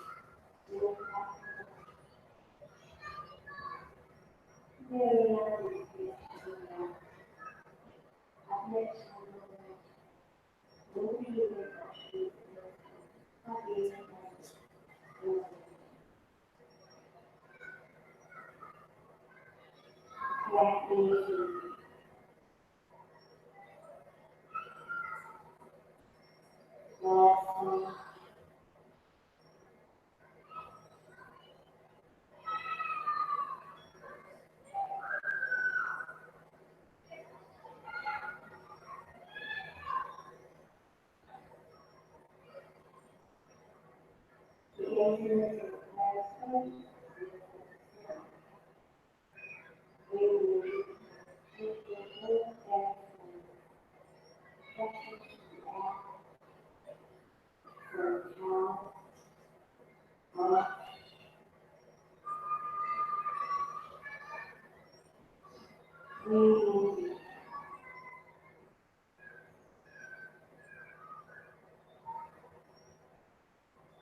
happy.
waiting outside. No, I skipped it.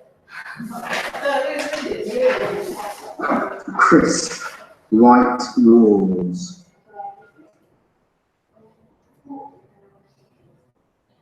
Two white wooden benches. Male, black jacket, black rucksack, strides into the space. Sat down.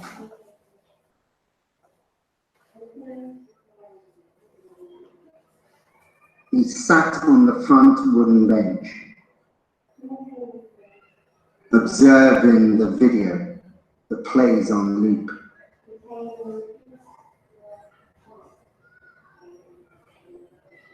He checks around the room to see what is going on.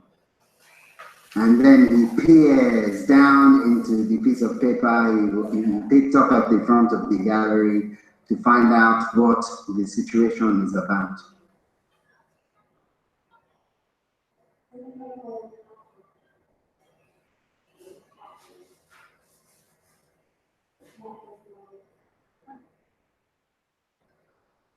It does not last long,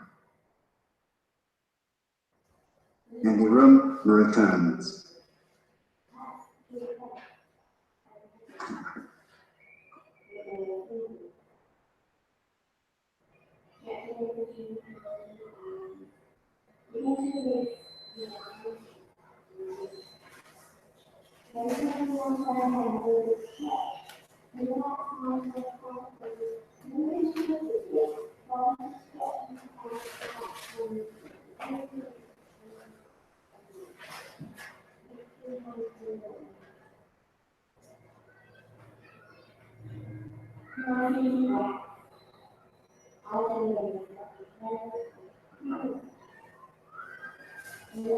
A purple top with sunglasses and a yellow backpack strode coolly into the room with a cup of tea or coffee. She sat down on the second wooden bench and began to watch the video that played on loop.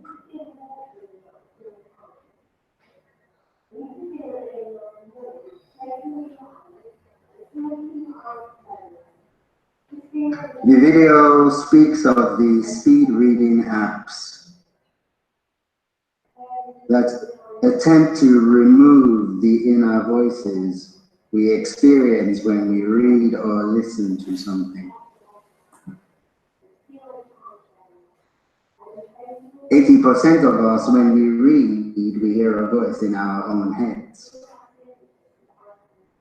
And one could only imagine that as this woman with a red top and yellow backpack, wearing her sunglasses and clutching her cup of tea or coffee, as she watched this video, she too would have an inner narrative, an inner voice moving through her head.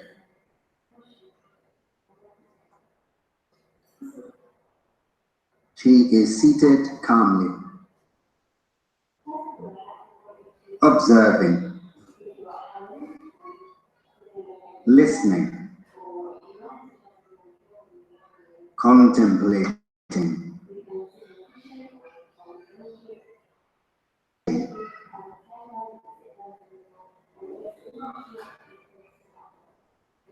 And she remained very still.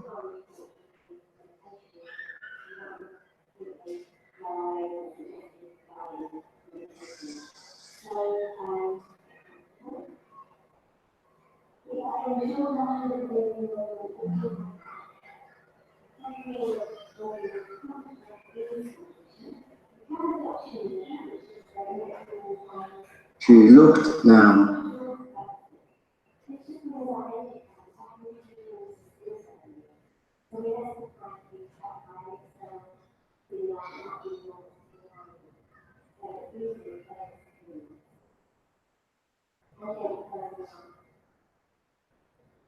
The second white wooden bench on which she is sat is pleased that she had chosen this bench.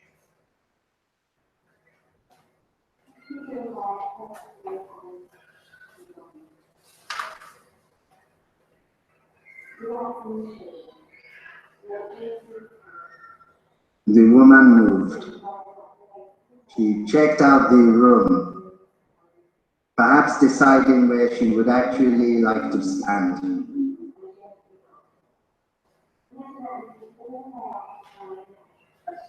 The room returned to its graceful state.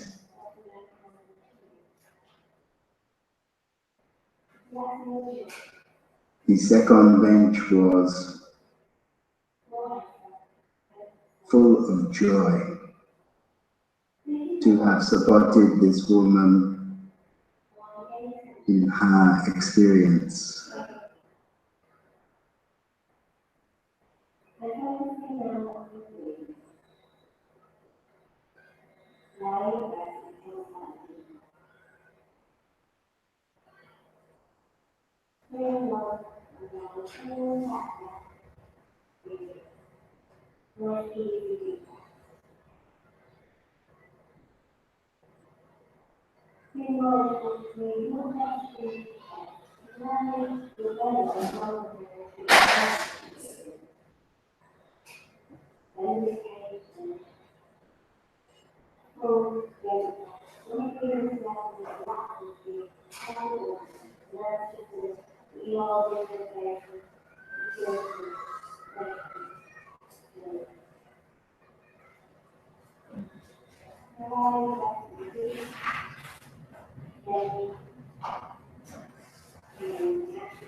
The space was crisp and light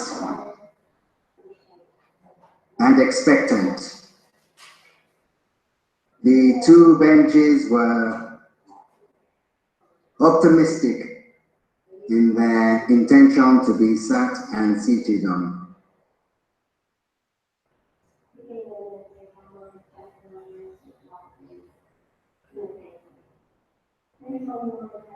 The video looped, and the two benches stood, remained seated.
The white walls in the space glistened.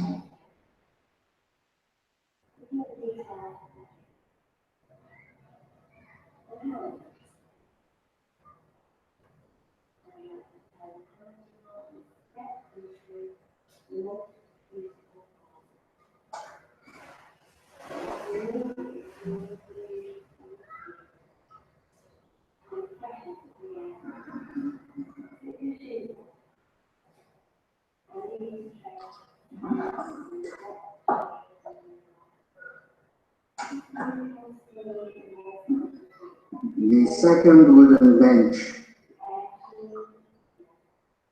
had been secretly playing a game with himself. It wanted to prove to itself that it was the bench of all benches, that it was the archetypal bench, that it was indeed the bench out of which all other wooden benches were derived.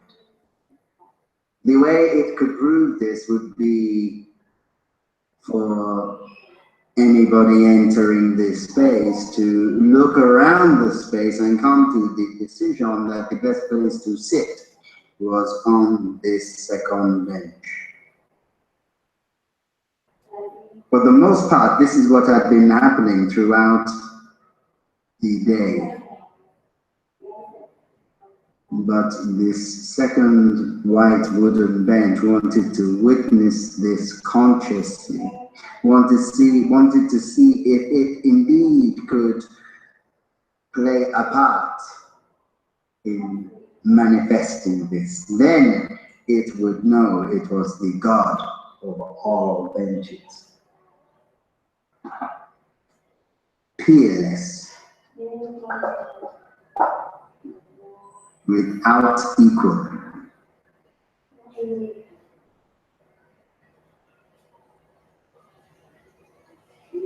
And so the second bench waited in anticipation.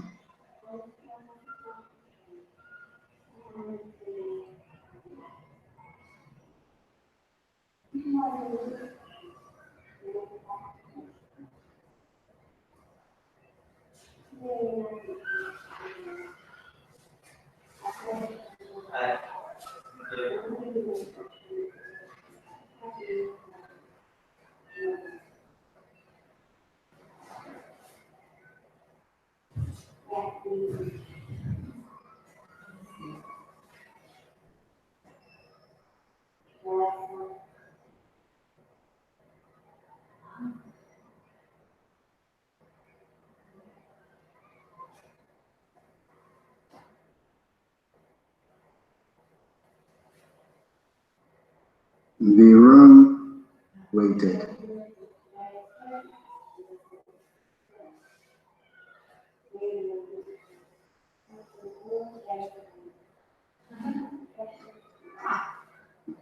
It was sure that it would be occupied.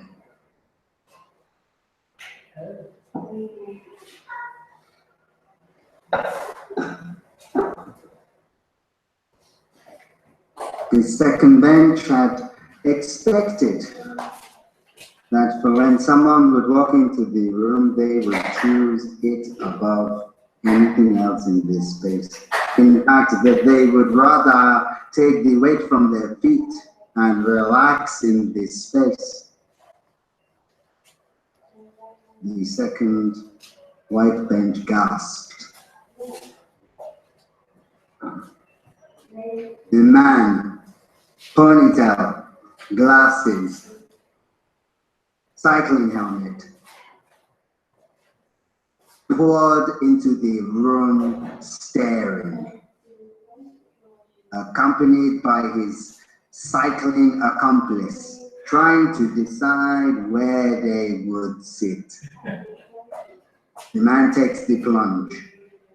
He settles on the second bench. His female accomplice, after a fancy twirl, starts communicating with the male. She is left with indecision. She sizes up the potential, looking for the best possible benefit.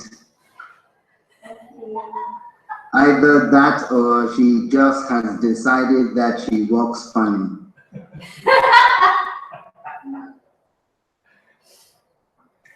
She staggers around the space as if she was drunk, and yet it is only 2:30.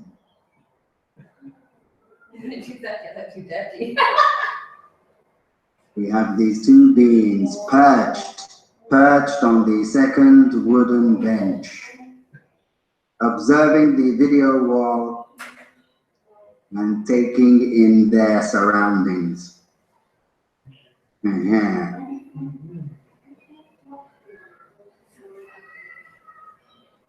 They talk and chatter with each other.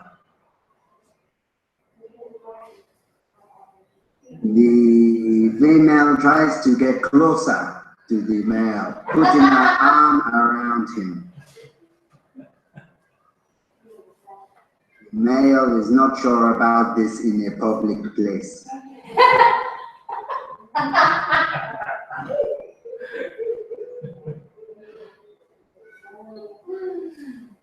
Male, ponytail, glasses, his shoulder is rubbed.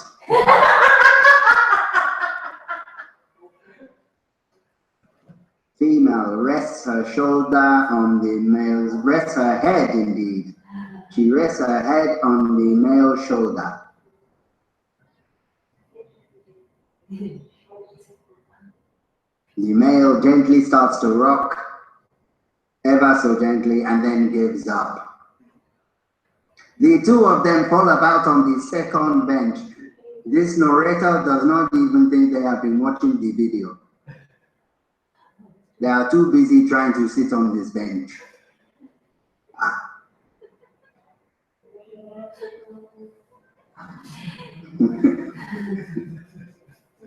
They are involved in their own conversations.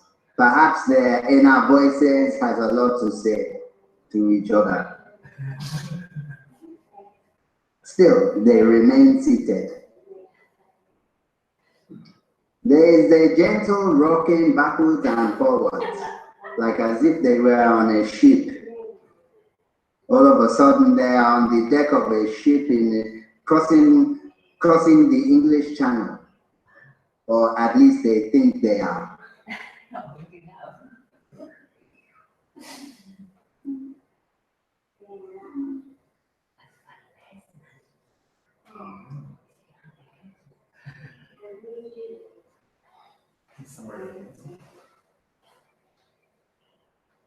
They converse with each other.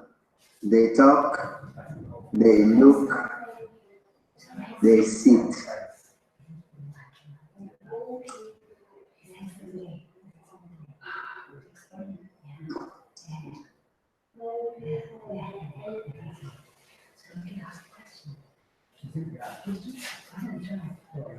Where are you? A cycling helmet is grabbed. Where are you? They are deciding what to do. But we want to know where you are. Their conversation seems quite animated.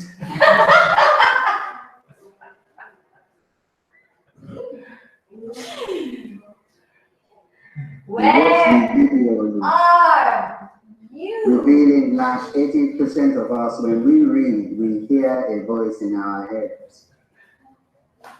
We also may hear a voice when reading our favorite novel or a book. We might hear the voice of a narrator or the voice of a character. Or even when our friend sends us an SMS. Indeed, we may hear our friend's voice as we read the text.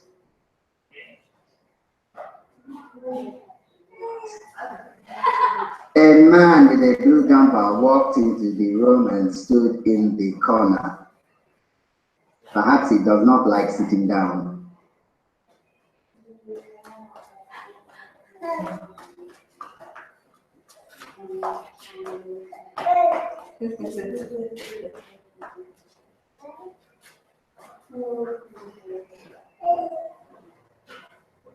The app in the video is about speed reading. Speed reading attempts to remove the inner voice from our mind whilst we are receiving information.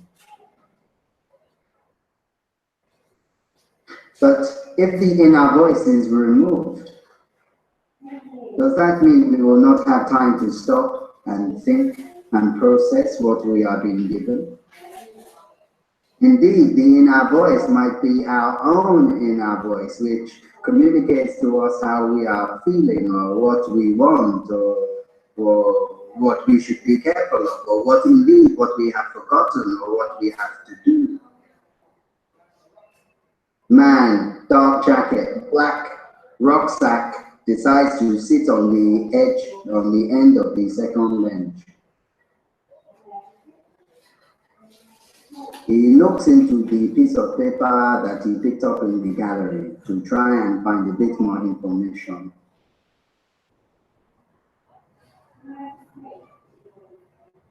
It could be that the voice of this narrator is in itself a distraction to the inner voices for the people who are sat on the second bench. All three of them sit down and seem contented.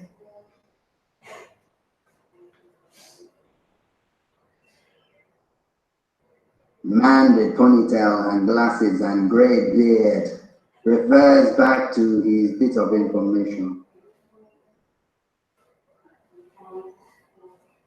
This narrator thought he had read it already.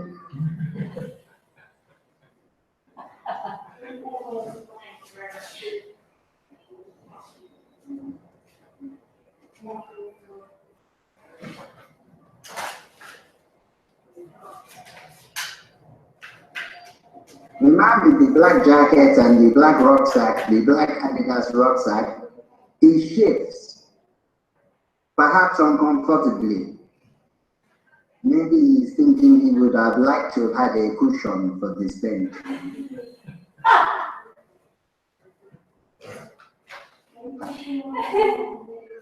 The female in the middle decides that it is time to model the latest in bicycling accessories. She puts on her helmet.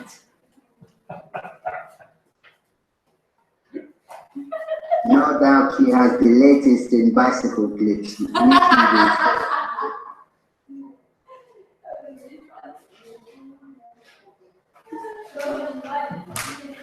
With her bicycle helmet intact, she dances around the studio space.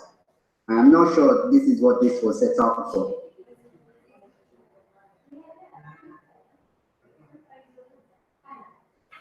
Nevertheless, they occupied the space very well. The man with the Adidas backpack and the dark jacket decides, he can relax now. The strange people have left and he has the space for himself. He begins to relax and reflect.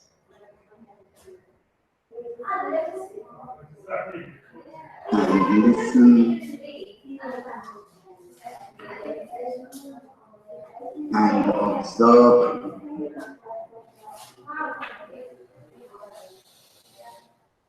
His inner voice reminds him of a song he knows, and his feet began to tap.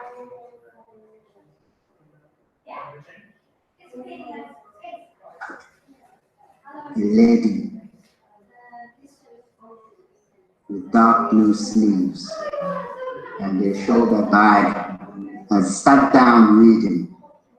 She too sits on the second bench, the second white wooden bench. The bench itself is pleased that it is fulfilling its purpose, that it is fulfilling the role of being a bench with people sitting on it. The woman looks around the gallery space.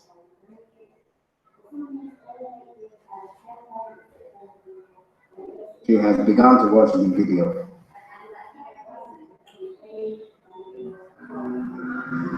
She has begun to think about inner voices.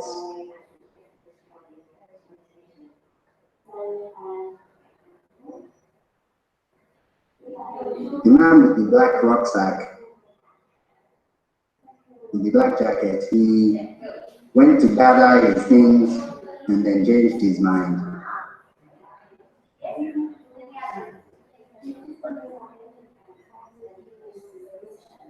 The lady with the shoulder bag sits contentedly, listening, absorbing, reflecting.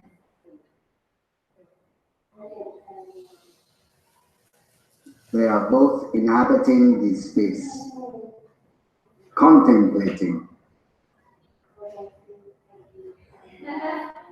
What is the inner voice? Do we need this inner voice? What is left if there is no voices there?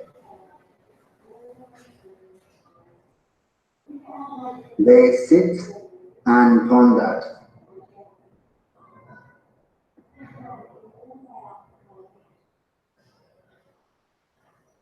The curiosity builds in the woman. He looked for answers around the room. But the walls are simply white.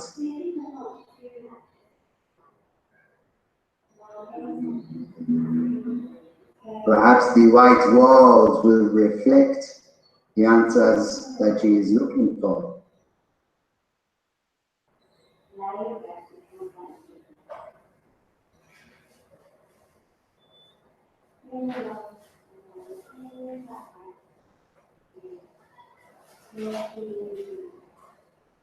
A calm stillness descends on the room.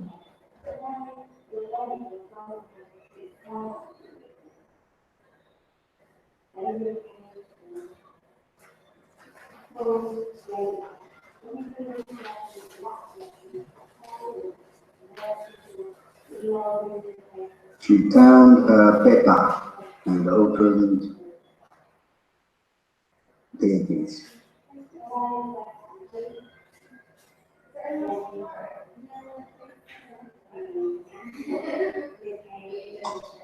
Briskly, she rose and disappeared.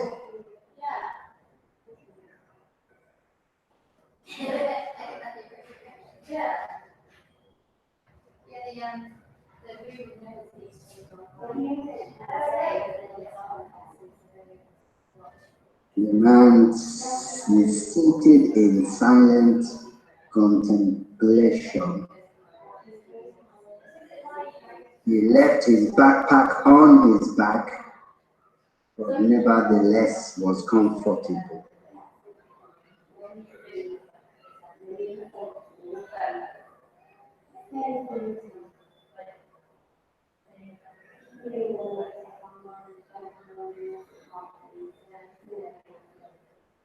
His stillness has merged into this space.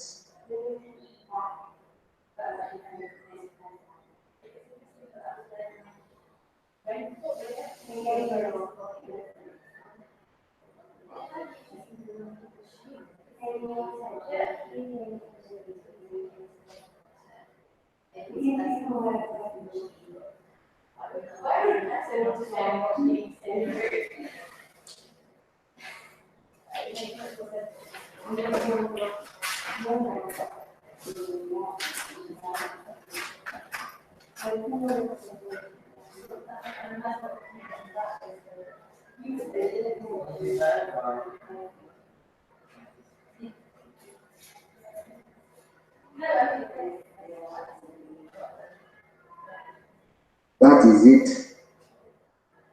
Time waits for no man. He gathers his things and is vanished into the world. The second bench was ecstatic. Of course, you would not think so to look at it. There were no outward signs, but on the inside, the inner voice of that second white wooden bench. Overjoyed. How much validation, how much confirmation did it just receive when so many people came in and came straight to sit on that second bench? The second bench was truly beginning to think he was the bench of benches. The bench to end all benches. This was it.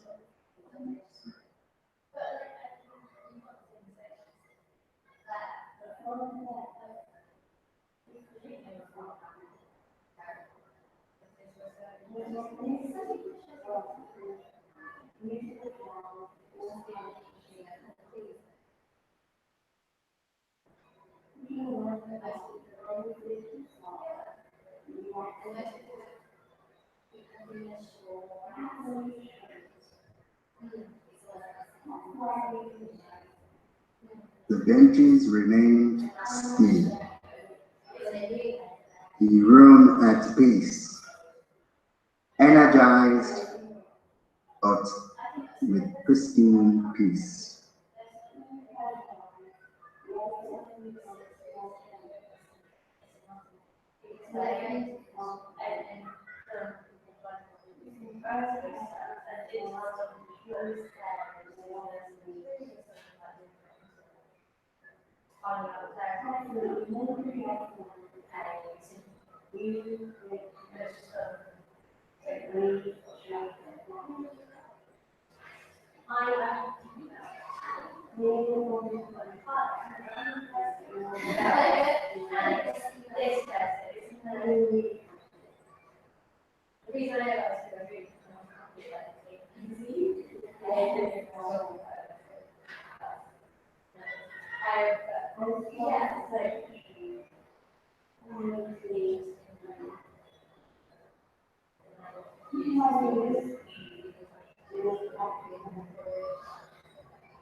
The room remained full.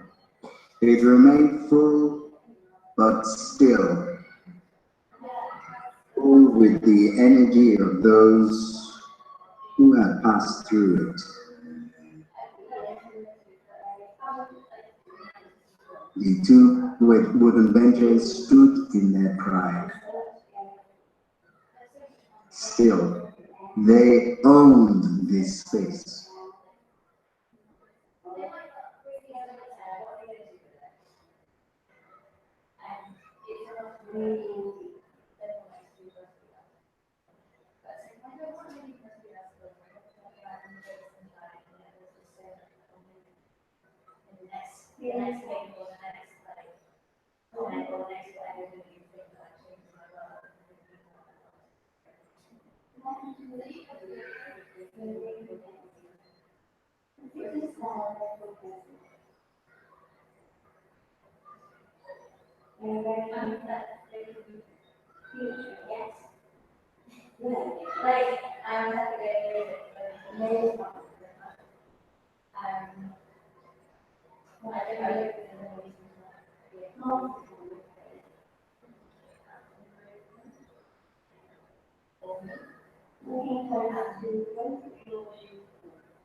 The white space hummed with attention.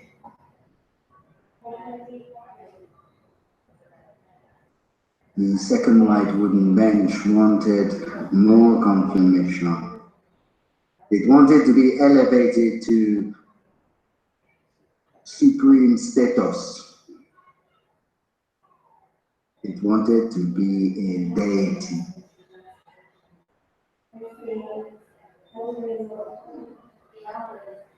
Perhaps it was wrong to think of itself in this way. Perhaps it was even blasphemous. But nevertheless, this second white wooden bench was taken with itself, elevated in itself, puffed up as a wooden bench could be. And so it waited for more people to come.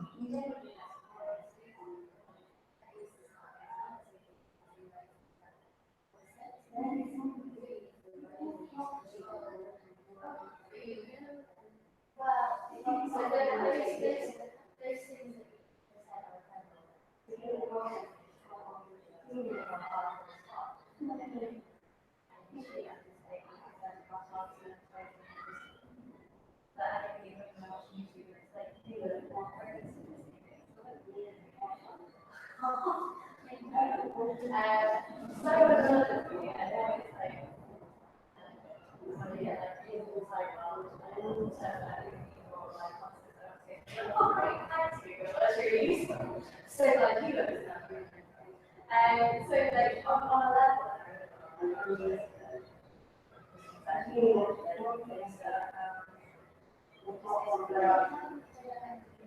so this is almost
you could have like a link there. I don't know what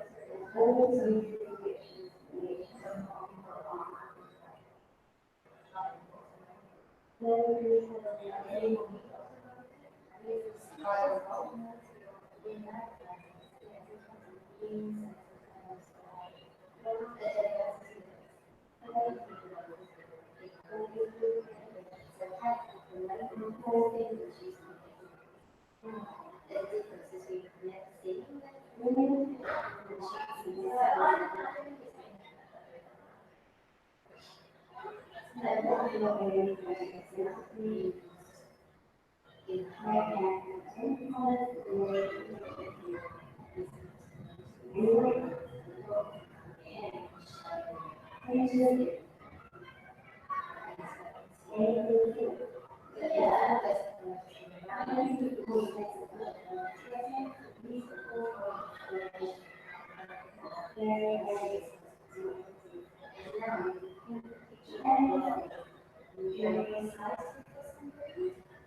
The narrator was present.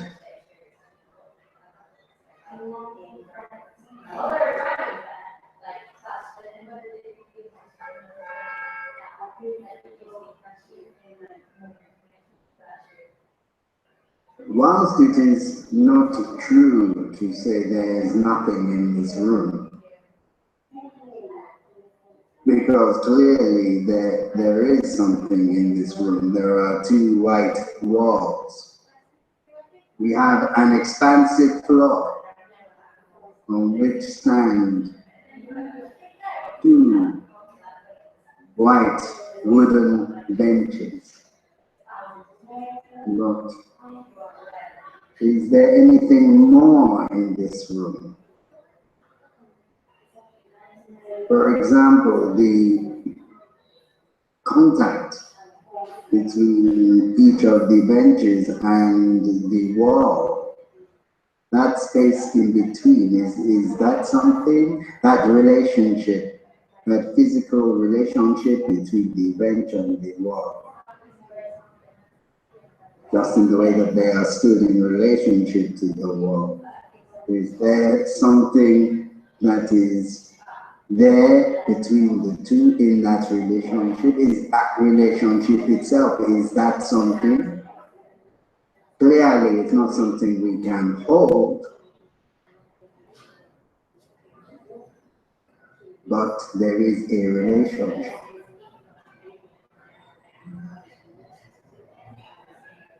What about the relationship between the walls and the floor? Is that something? I.e., could the wall stand if the floor was not there? No. So there is something there in that relationship. What about the relationship between the two benches? You see that space in between the two benches? Sometimes some of the people that come to visit place themselves in between those two benches. What is that space in between?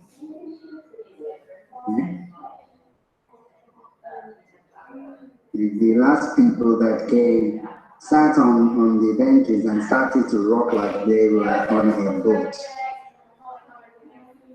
But then the benches represented the side of a boat. And it was comforting for them to gently rock, almost as if they were at sea.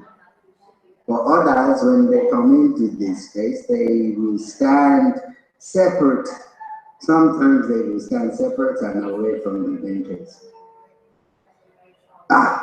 It must be these people's inner voices that tells them where to stand, no? They must be these people.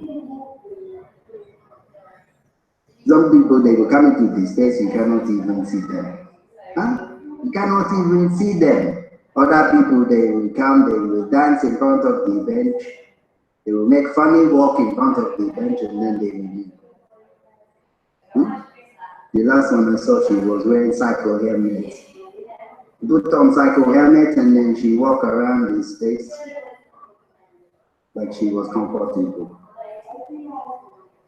Other ones will come, they will stand there for some time, they will take in the space, then the inner voice will tell them to go and sit on the edge of the bench. And there you will see them sit. They will they will sit there for however long they want to sit there. Yes? Interesting to see how people use this space. And how they use their reaction and their relationship to the space where they choose to put themselves. You know, a little child knows nothing of this. A little child will just step into the space and follow their intuition. They will look at this, they will look at that, they will climb on this, they will climb on that. This is how the little one goes. But the older people, they want to, I don't know, they want to see where is the best place for them.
The white benches,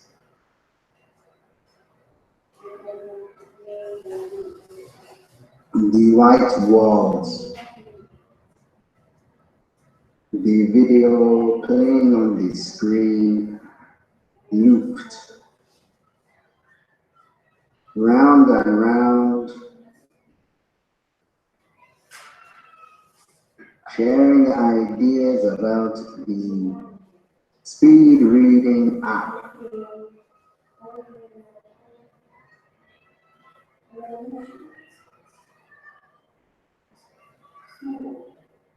The room was full of anticipation.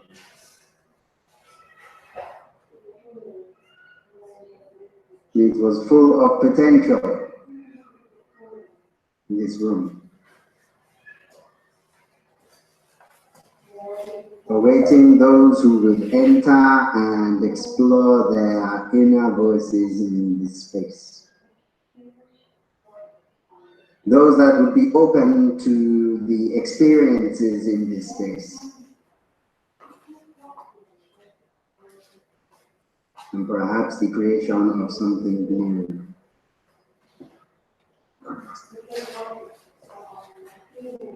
A woman stood in this space, hair in a ponytail, a pink top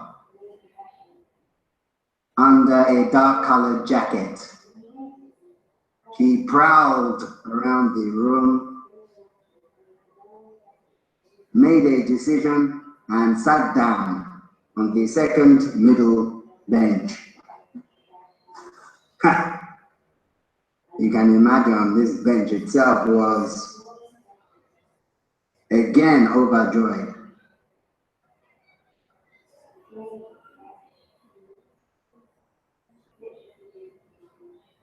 The woman stared at the screen, absorbed by the information about the speed reading app.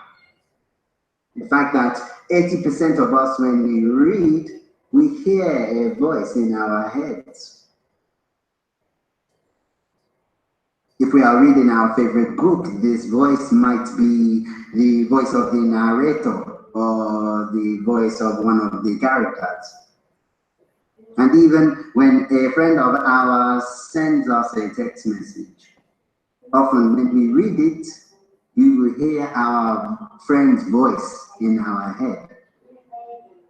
And of course, we all have our own internal inner voices. These voices that intimate to us how we might be feeling. Maybe I am sad. I feel guilty. I feel hungry. I am excited. I am frustrated. All of these thoughts often will come with an emotion and an inner voice. As the woman is seated on the second bench watching this video, perhaps her own inner voice will be processing and thinking. The inner voice might be affected by something external. For example, the voice of the narrator himself, whose voice might serve to distract the inner voice of the woman.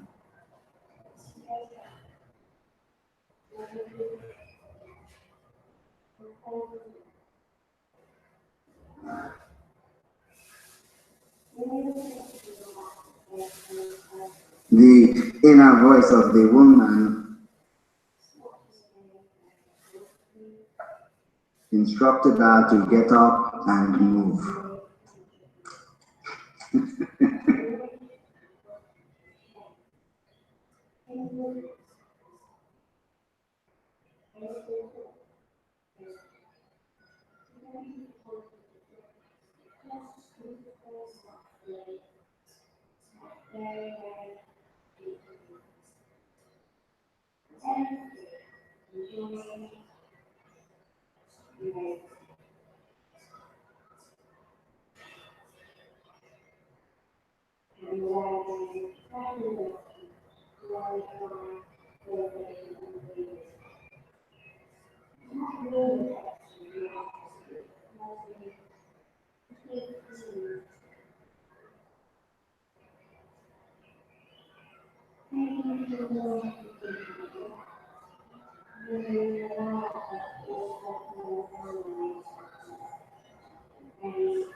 The two white benches stood still. Calm in the whitewashed room, in which the video looked a presentation about speed reading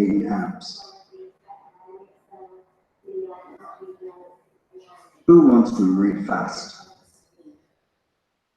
And why?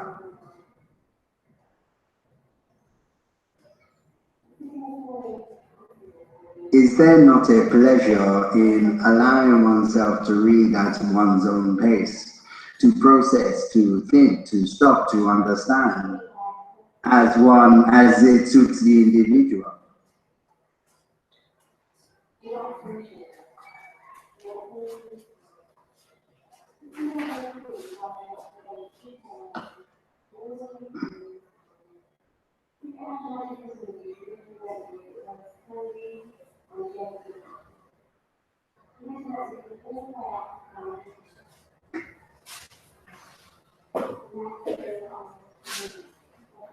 A striped t-shirt with a backpack stood in the room.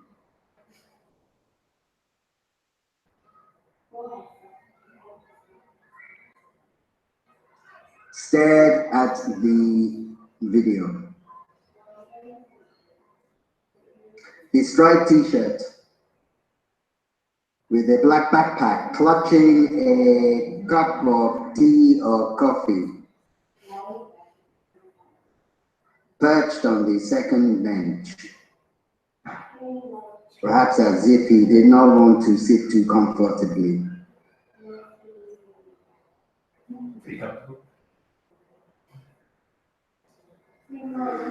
He is absorbed with the video that plays on loop on the wall.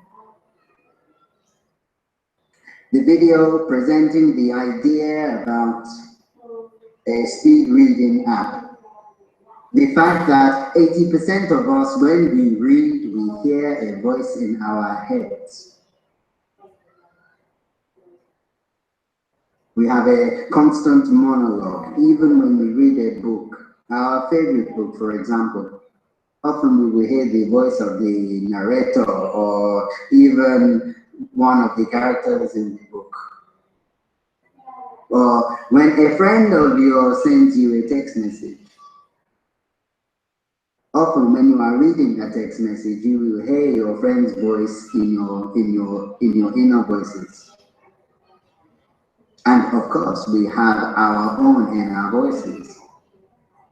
Those voices that indicate to us when we might be feeling hungry or tired or bored and frustrated, or when we should be careful of something.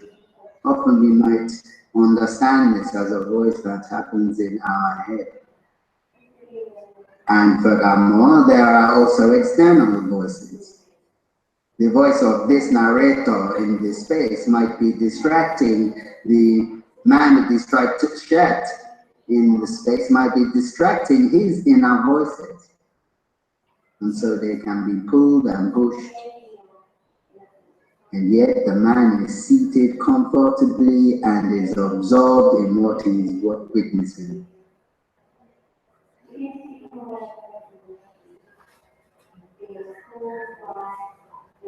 The man has drunk some of his drink and resumed watching what he was watching. He is still in this space. His striped t-shirt with the black backpack on his back peers into the piece of paper he was given to find out some more information about this installation. Perhaps he can find out some details about the inner voice or what this whole thing is about. He looks into the paper deeply and deliciously.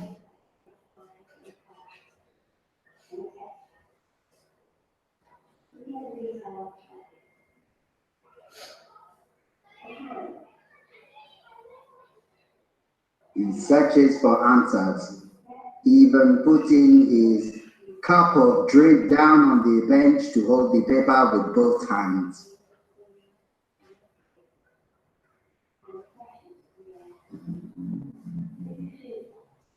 Maybe he will find the answer he has been looking for this whole Easter weekend.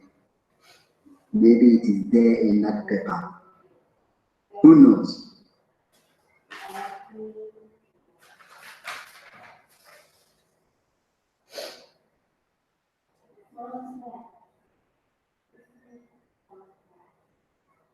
Yet he appears,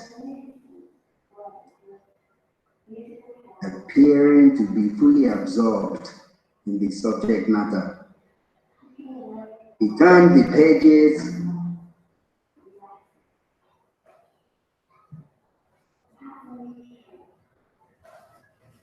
to delve even deeper to find some more.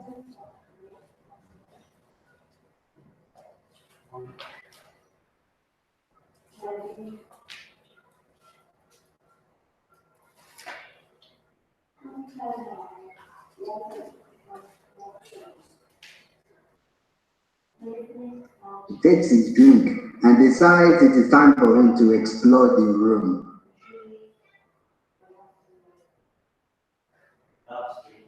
He looks around the room to see if there is any other things on the wall, and then he vanishes.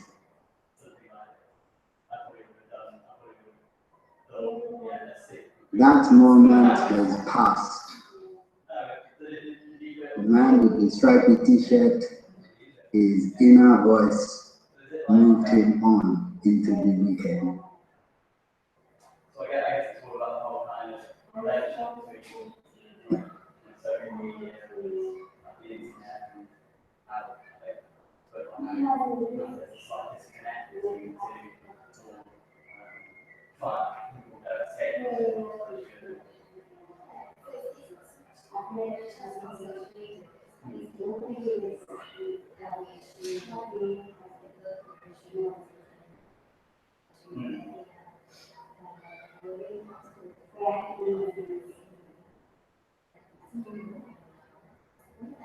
Well, yeah.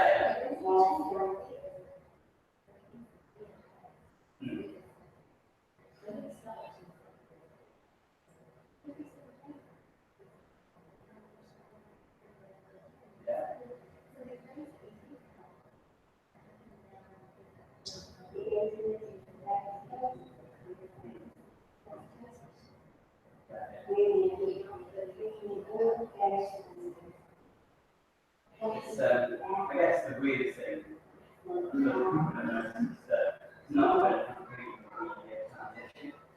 It's the whole thing is kind of staggered steps. Yeah, in the whole massive history but it's, I guess, it's not so quick that people notice, people are busy,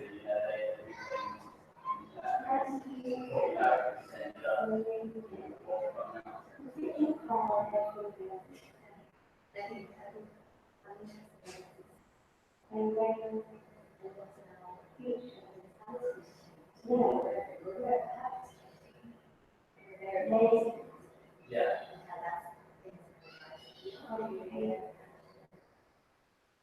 Yeah, absolute point of view. Well,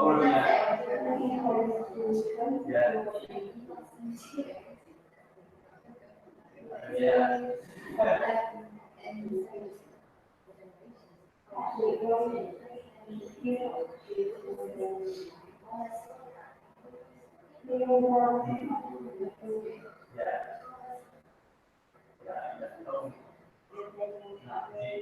It's still not a point. It's still there. So you can choose, say, what the angle at which you saw that, or which parts of the video where it's not fully sort of complete experience of that moment. So you can these exceptions. I think if you ever understand really that side of it, people get them to sort of view. I know it's a media review, and I also work on organizations, and I think I would probably be more skeptical people working there, because most of the people But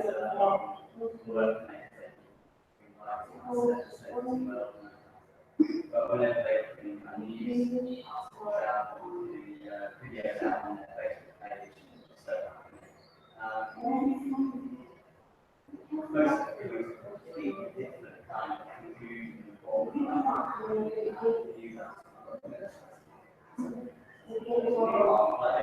But that was easy to get, so it kind of showed you how only a few people are quite skeptical about sort of how to view things. So I'm not sure everyone's got.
I think the thing that I've noticed is how something traditional it's them. But I almost feel like some maybe I not as much out of myself. They genuinely went to sort of do at least something really good. And maybe not get kind of sweep something like set up a little bit.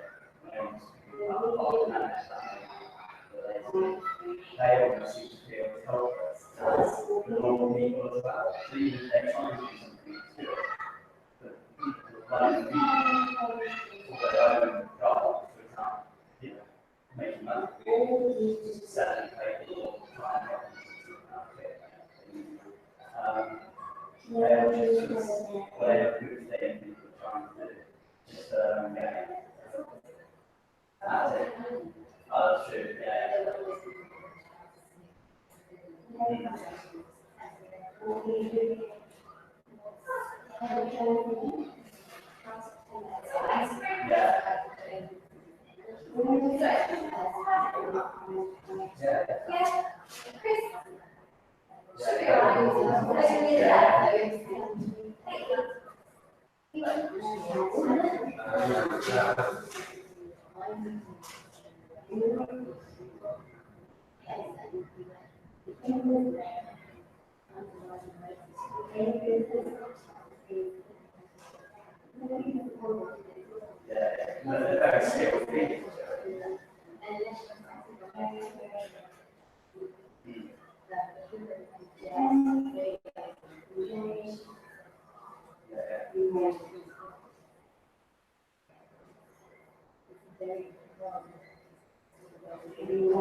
The second white wooden bench, although not as close to the video screen, it began to prove that it was the bench of all benches.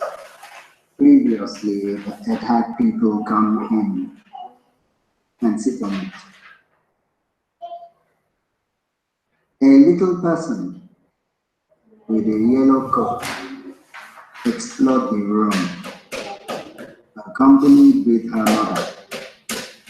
They did not sit on a bench, but instead used the bench as some kind of mini table. The little person with the yellow coat looked around and inquired as to what her mother was reading. She tapped and banged the piece of paper like it was a piece of percussion. A man, dark-colored coat, stood staring at the screen. He made his way around the gallery space, trying to find his optimum position.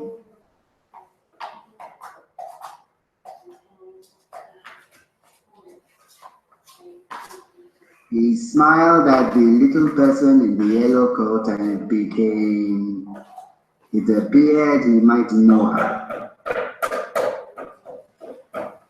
He took a strong stance, standing in front of the second bench, whilst the woman who was kneeled in front of the first bench looked at the pieces of paper she was given to find out some information.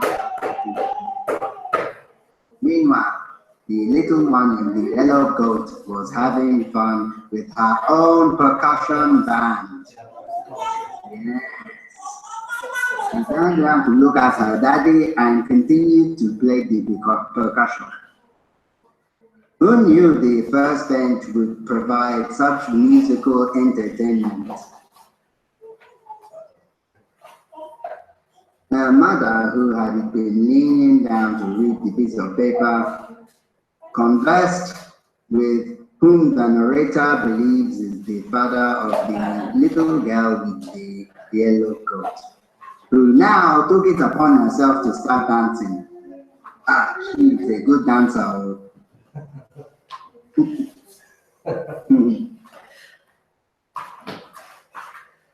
The mother now sat opposite the father, and they both watched the little girl in the yellow coat roll on her back.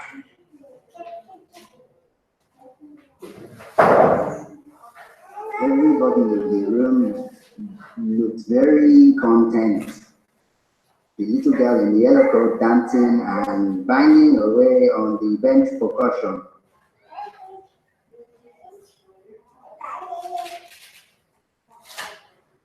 The mother seemed very intrigued to find out what was going on in the installation, and yet nobody quite managed to look at the video.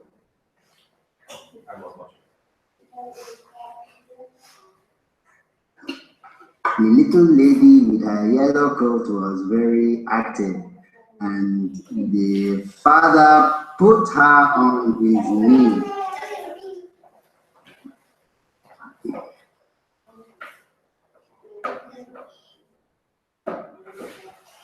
She was happy to play and tap and dance while sitting on her father.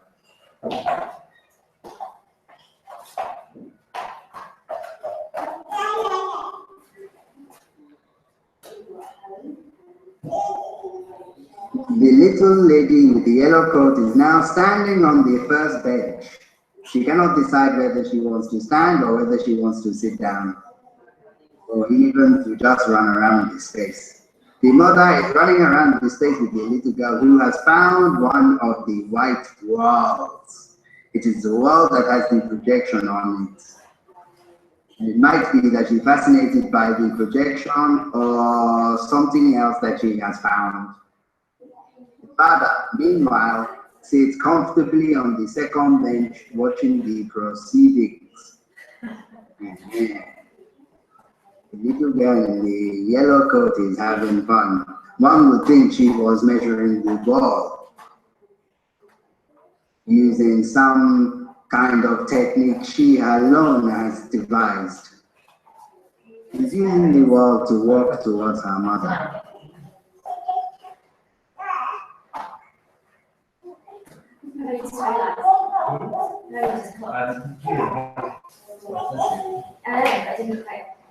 The video that is playing is all about the inner voice. About how 80% of us, when we read, we hear a voice in our own heads. It makes one wonder, what is the inner voice that the little girl with the yellow jacket, with the yellow coat might be having? What are the voices that happen in her head? That's really good. I really like it. Thank you. She is using the bench to navigate this space. The bench has proved itself to be very multifunctional, acting both as a musical instrument and as a guide. The father picks up his piece of paper. He walks around the gallery space.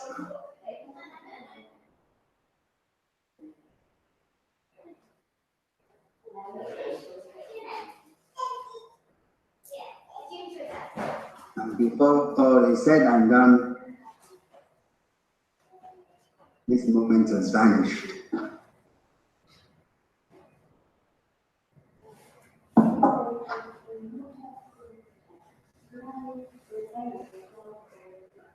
The room returns to its calm,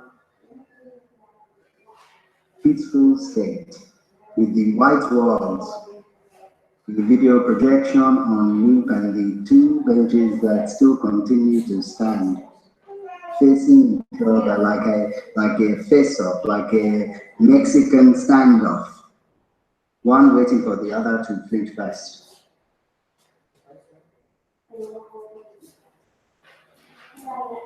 The room was grateful and full of gratitude for the people who inhabited this space, especially the little one with the yellow jacket. He found ways to use this space which we have not seen yet. This narrator has not seen yet.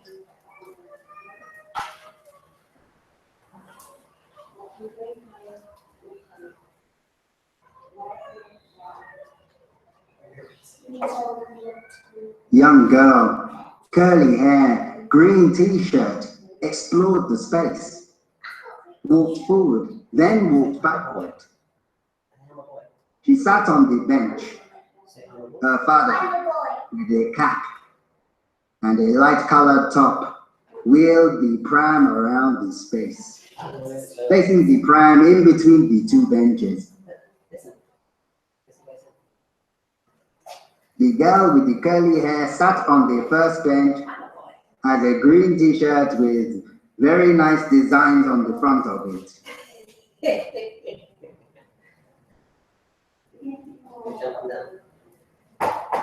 And she remains there. She's enjoying sitting on the bench.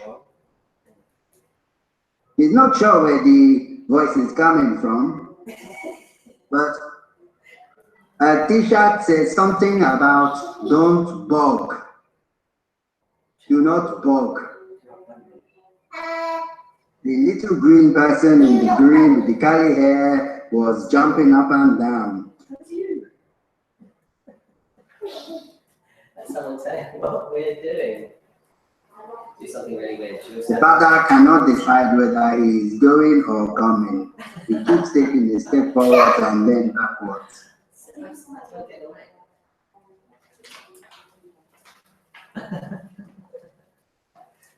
just tell us what we did. Well, let's see, shall The little girl is standing up and looking towards the entrance. She burst out in giggles. The curator walked past the benches. with not so much as a how are you. No doubt she will return soon. The father seems to be making laps with the pram. He seems to be on the second lap to take it around the benches. He is engaged with conversation with the little girl with a green t-shirt that says "Don't bug." It would appear is holding some kind of reptile. Either it is a reptile or a dinosaur.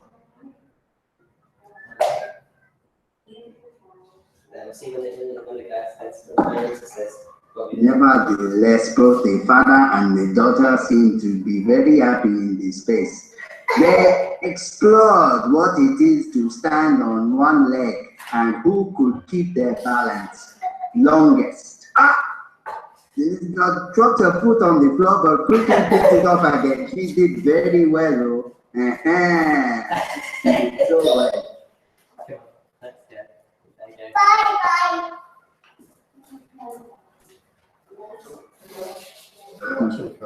Again, she tried. It didn't last as long this time. What she actually tried to do this time was to flap her arms as if they were wings and they would keep her upright. After pretending to be able to fly on one leg, she too vanished, and the room was returned to what it was.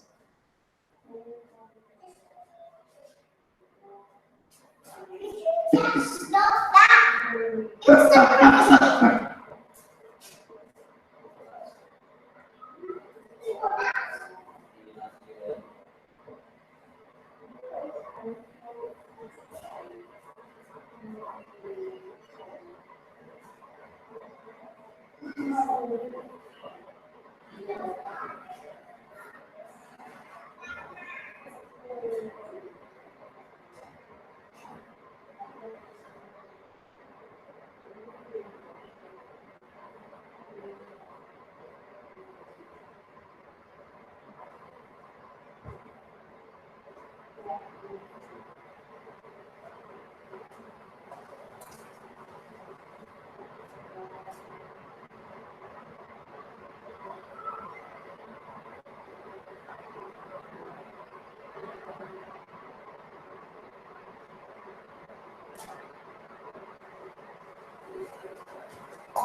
The room was alive with anticipation.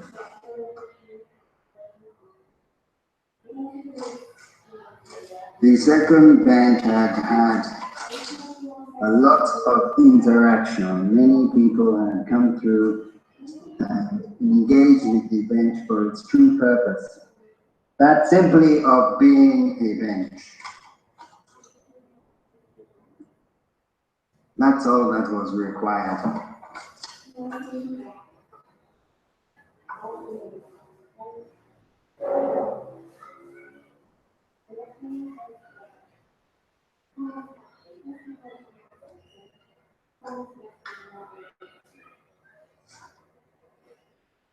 The white walls glistened as the two white wooden benches stood in the center of the space.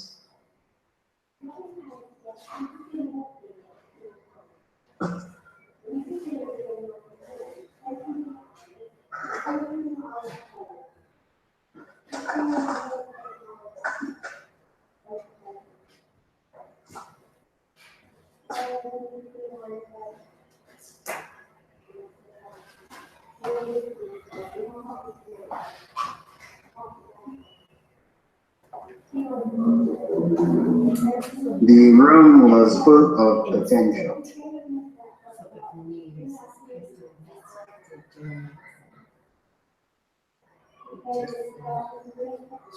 Man, blue coat, the beard, staggers into the room. His companion clutching a brown bag. He wears a beige jacket. They pondered in front of the video.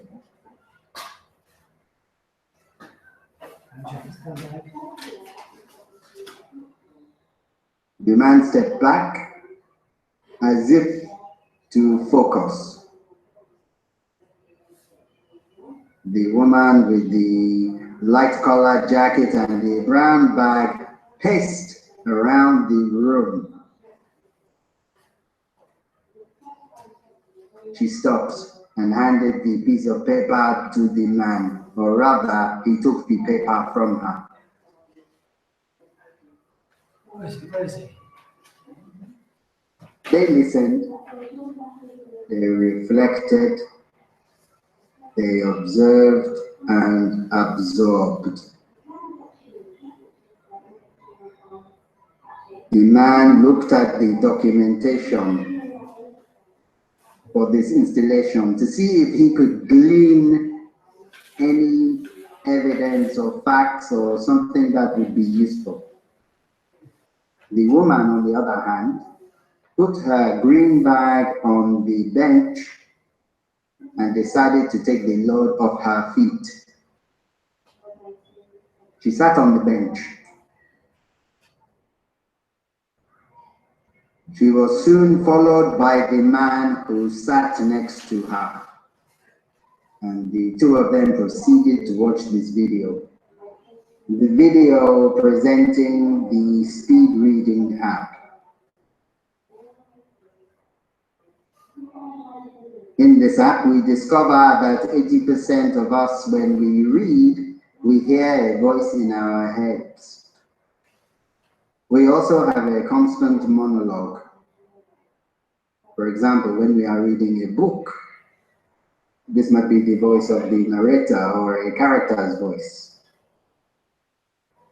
Or when our friend sends us a text message, often when we read the message, we will hear the voice of our friend in our own heads.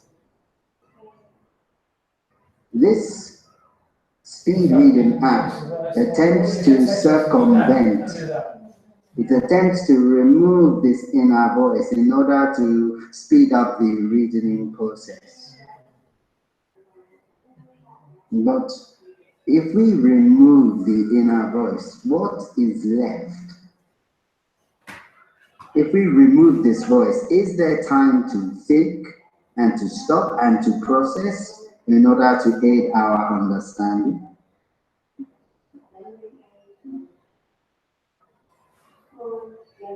The man and the woman on the bench discussed these implications. The man, thinking that he was somewhere quite relaxed, stretched his feet out in front of himself.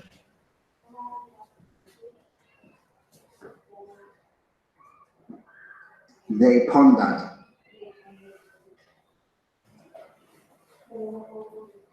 Of course, we all have our own inner voices.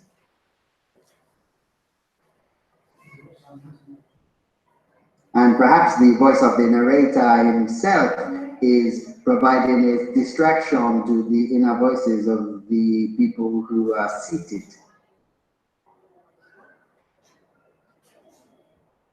As is often the case, the inner voices of the people who were sat on the bench instructed them to move along and to embrace the rest of their weekend.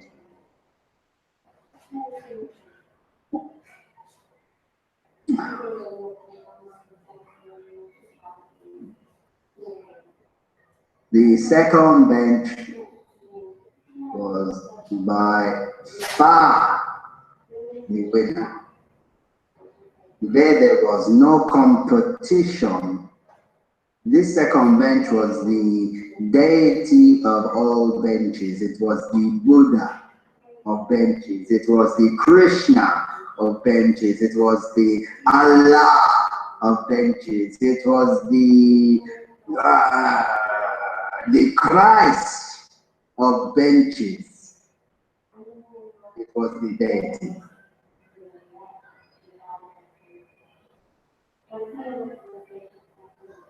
There is no doubt in the inner voice and mind of this bench that it was the supreme being. This was demonstrated in the fact simply by the way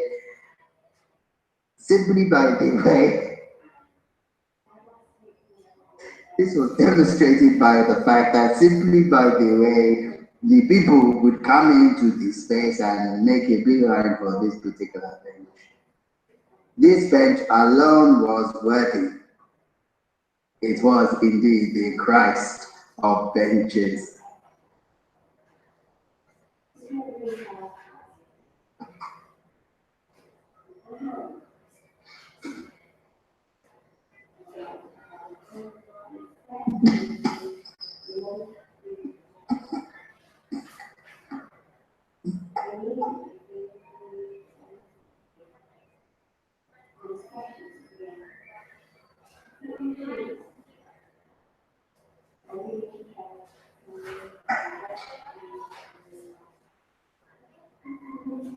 So this bench began to think so big of himself. He began to think, what is a bench like me doing in a place like this? I am surrounded by another bench which is nothing but a piece of wood. This is what the second bench was thinking. No, I need to strive higher, the second bench thought. I need to go out into the universe and spread my supreme beingness. This is what the second bench started to think. Now, some people would call this pride. They would say, it is not good to think of yourself more than what you are. They would say this was blasphemous for this bench to start comparing himself to Buddha, to Christ, to Allah, to whoever. And yet that is what this bench was thinking. In the meantime, a pair of Adidas stepped into the room and stood in front of the video. The Adidas was wearing blue jeans, and on top the Adidas had a jacket and probably a beard. The Adidas decided to take a walk around the room, gently pacing to find the best spot where it wished to stay.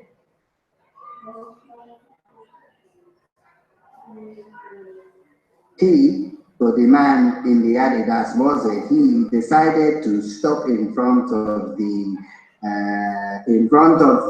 video screen, somewhere in between the two benches. He remained still as he observed the video presentation, presenting that 80% of us, when we read, we hear a voice in our heads. And we also have a constant monologue rolling all the time. Sometimes we experience this when we are reading a book or a magazine. Often there will be an internal voice, the voice of the narrator or the character themselves as they are speaking. And of course, we all have our own internal voices. That voice that will tell you, I am tired, I am hungry, I am excited, I am happy, I am bored, I am frustrated. This place is danger. See, that too is a voice itself. This place is danger. This is safe. And of course, there might also be the external voices that we are all subject to from day to day. For example, like the voice of this narrator who is speaking in this space and whose voice may well be distracting the man in the Adidas in this space from his own inner process. And still, the man stood still in the same place and he is watching the video. He seems to be absorbing everything that it has to tell you.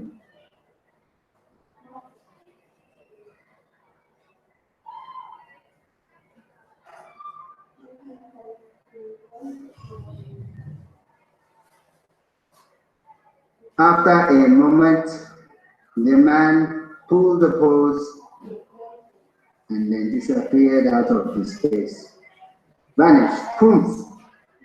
But that vanishing was nothing to the second bench. By this time, this second bench was up in the sky, traveling across the universe, on his way to go visit other deities. But in the meantime, a pair of blue Converse with a black jacket, female, stepped into the room and stood between the two benches. She was not seduced by the benches. She was not drawn to sit on either of them, but instead preferred to stand somewhere in between.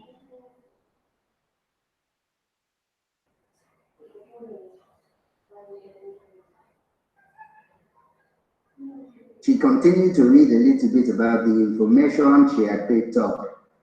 Perhaps she could make sense of this installation. She looked around the gallery space to see if she could find some sort of evidence of what was going on. With one arm perched on her hip, she took her stand in the space.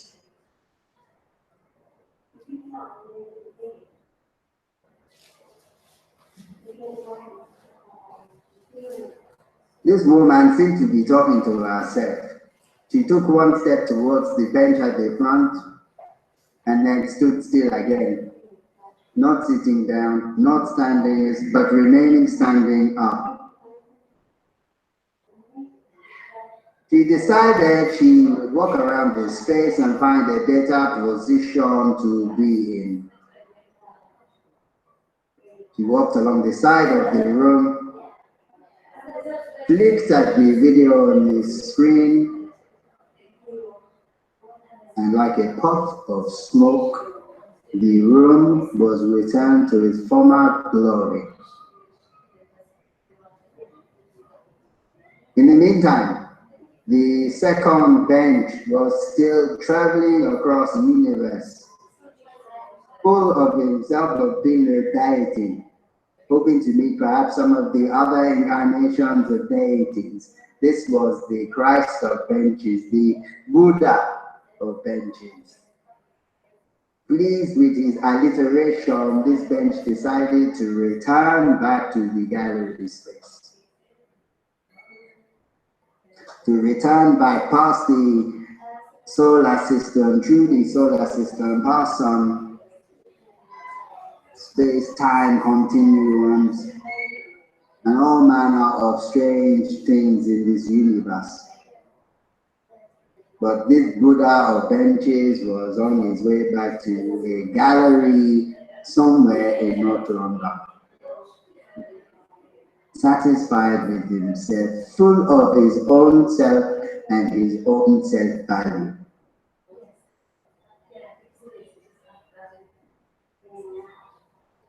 This bench determined to himself that he would be second to no other bench. He was the number one bench. All other benches would have to defer to this one bench. Indeed, other benches would come to this bench and seek advice from this bench, how best to be and to carry out their bench duties. This is what was to come, or at least this is what this bench thought. How arrogant can we be in our own pride? So this bench arrived back, this second bench arrived back into the gallery, standing where it was like as if it had never moved anywhere. And yet within inside it, it had changed. It had made the decision that from now on, whoever comes into the gallery space must sit on the second bench. Now this was a bold pledge to make. No, this was a bold pledge to make. When our inner voices, whenever they say to us and they make us make challenges like this, from now on, this has to happen. Whenever that happens, often the only way that will lead to is disappointment. Nevertheless, the second bench, determined to prove and validate its worth as a supreme being, decreed, whoever shall step into this space must come and sit on me. Must come in and pay me reverence by sitting on me, not the other bench in this space. This other bench is no good for anything but kindling or chop wood, chop wood. This is not the king of benches. Only I alone am the Buddha of benches. from which all of our benches are derived. This kind of arrogance can disappoint. It can disappoint. So it remained to be seen now. The two of the benches were stood in the room. They were stood in the room, one of them thinking it was better than the other bench. Actually, the first bench had been quiet for a very long time.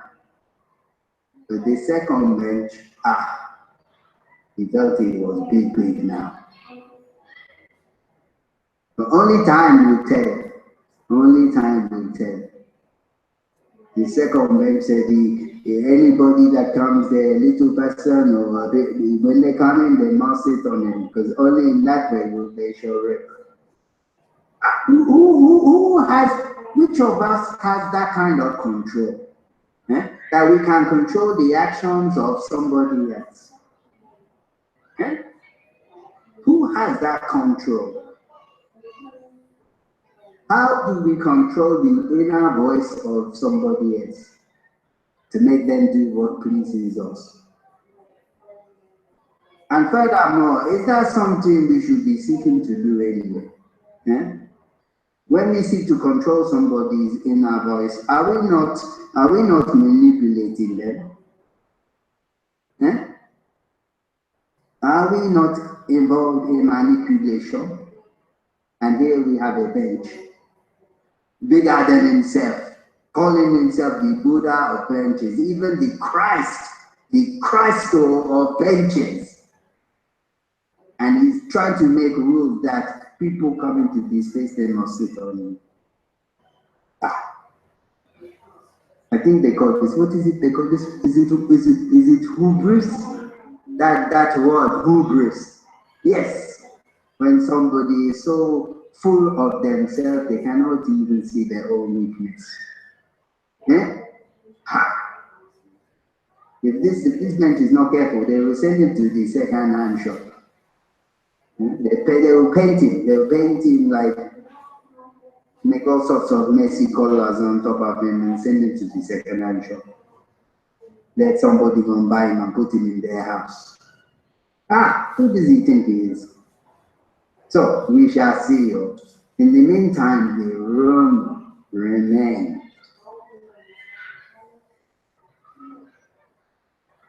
The room remained still and calm.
And still, the bench was, yes.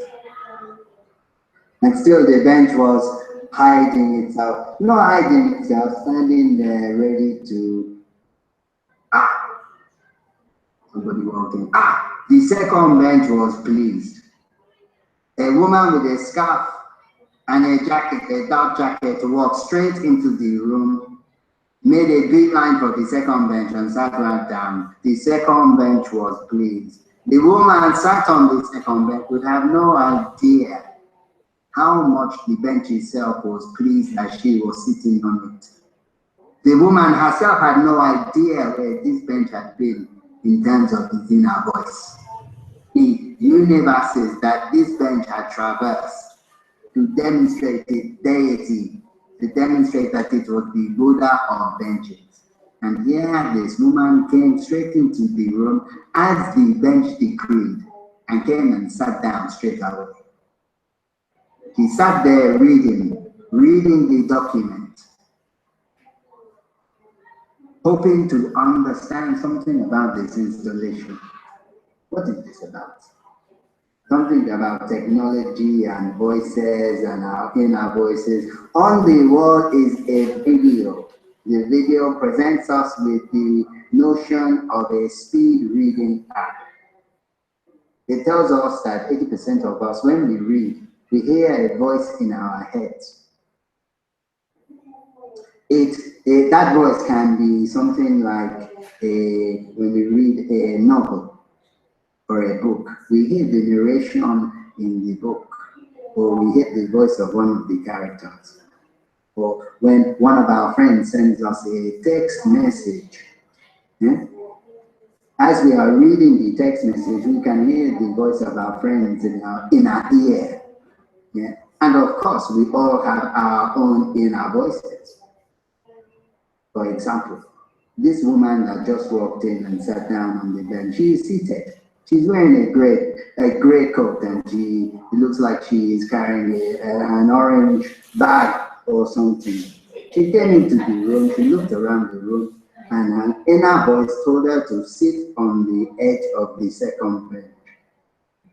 Of course, the bench itself is really pleased, in accordance with what it decreed. The woman in the gray bag, they sat down and she started to look around the room to see if she could find some evidence of what is going on. And then for some reason, she started to wave her orange bag in the air. I don't know. This narrator does not know. Maybe that is what people do when they go to gallery. They bring a bag and they wave it in the air. Who knows? Nevertheless, we all have our inner monologue. The lady with the brown scarf and the dark jacket is sat on one end of the bench. The woman with the gray and the orange bag, which she likes to wave in the air, she is sat on the other end of the bench. Who knows what their inner voices are telling them? All they know is that they will have inner voices that are going on for each of them independently. I feel hungry. I'm feeling tired. What is this crazy thing I am witnessing? I am frustrated. I am excited. This is strange. This is weird. And indeed, the external voice, the voice of this narrator, again will be distracting each of them from their own inner voice and their own process. But still, the two of them sit down. They sit down. Okay, thank you. Thank you.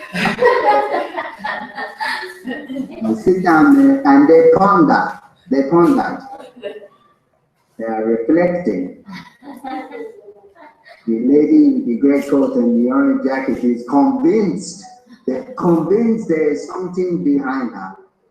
She keeps looking around behind her as if there's something there. She steps up to go and actually take a look, and then decides against it. The lady with the brown scarf, her too, wants to look around the room.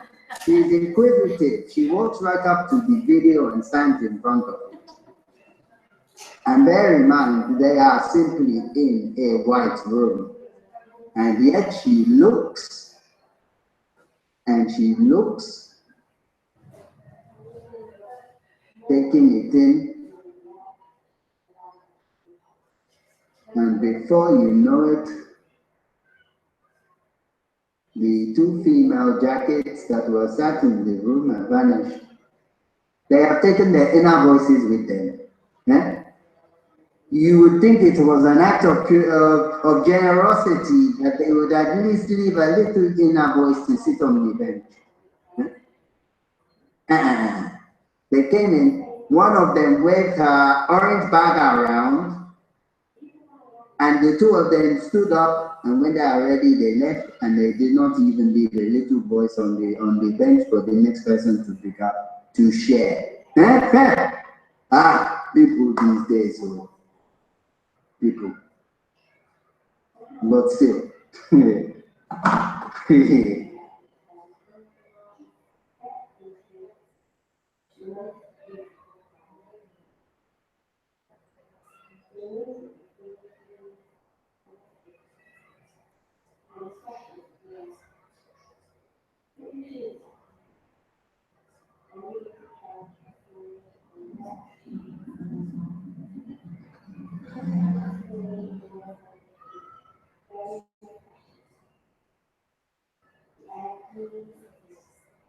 So the second bench, if what it felt before was arrogance and pride,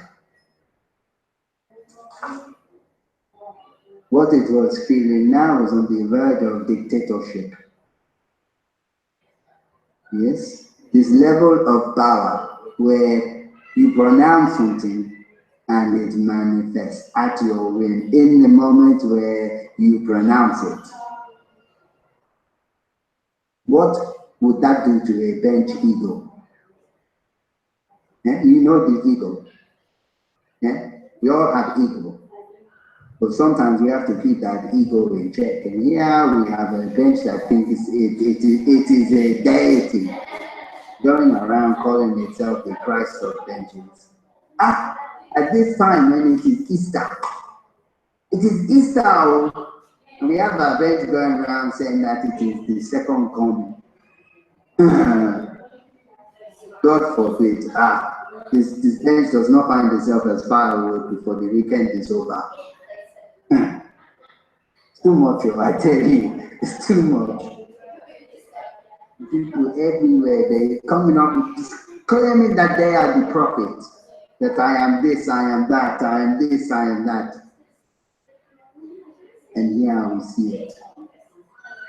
But nevertheless, two people came into this space and they walked straight to the bench.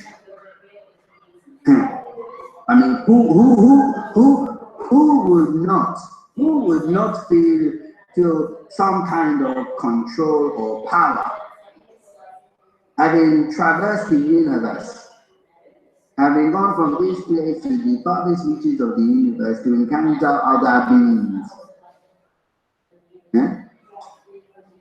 to show yourself to the other beings across the universe, because of course we cannot be the only ones here. I mean, to this narrator, that defies logic that we would be the only ones here in this universe, on this little planet that is falling apart, by the way. No.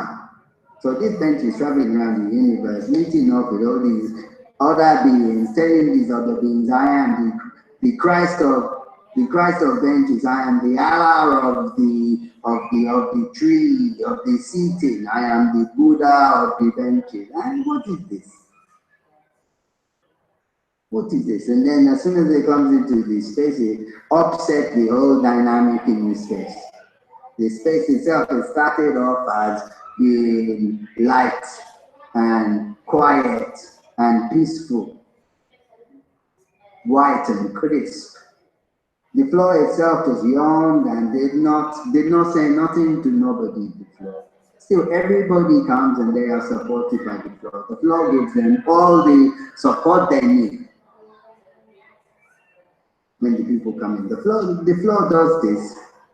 It does not complain. It does not think it is more than what it is, but it is always there for everybody. And then you get this bench. Yeah, I tell you, mark my words, this bench is a dictator. You will see a revolution against this bench. You think I am joking?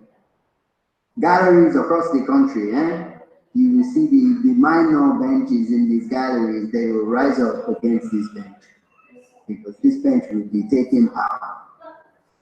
All these younger benches will be coming to say, can you show me what I need to do to be a better bench? And this power will go to this bench's head. You understand? We'll go to this bench's head. And then people come into this gallery and then they come and sit on it, and of course it's going to, it will only feel that it is a king or a master. Something needs to happen to bring this bench down to earth. Yeah, you know that saying, bring something down to earth, so that his head is not up in the sky, but this bench is still up in the sky. It's like he never came back from wherever he visited. And now he thinks. You can see, even as I look at him now, he make himself look bigger than the one in front of him. Make himself look somewhat bigger. And I don't think it is just the angle I am looking at.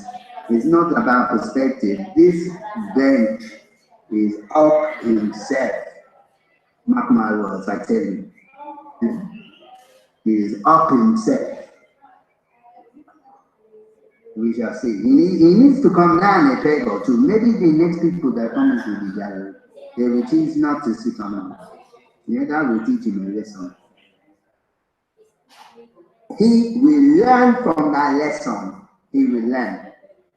He will not carry on in this way. This arrogance.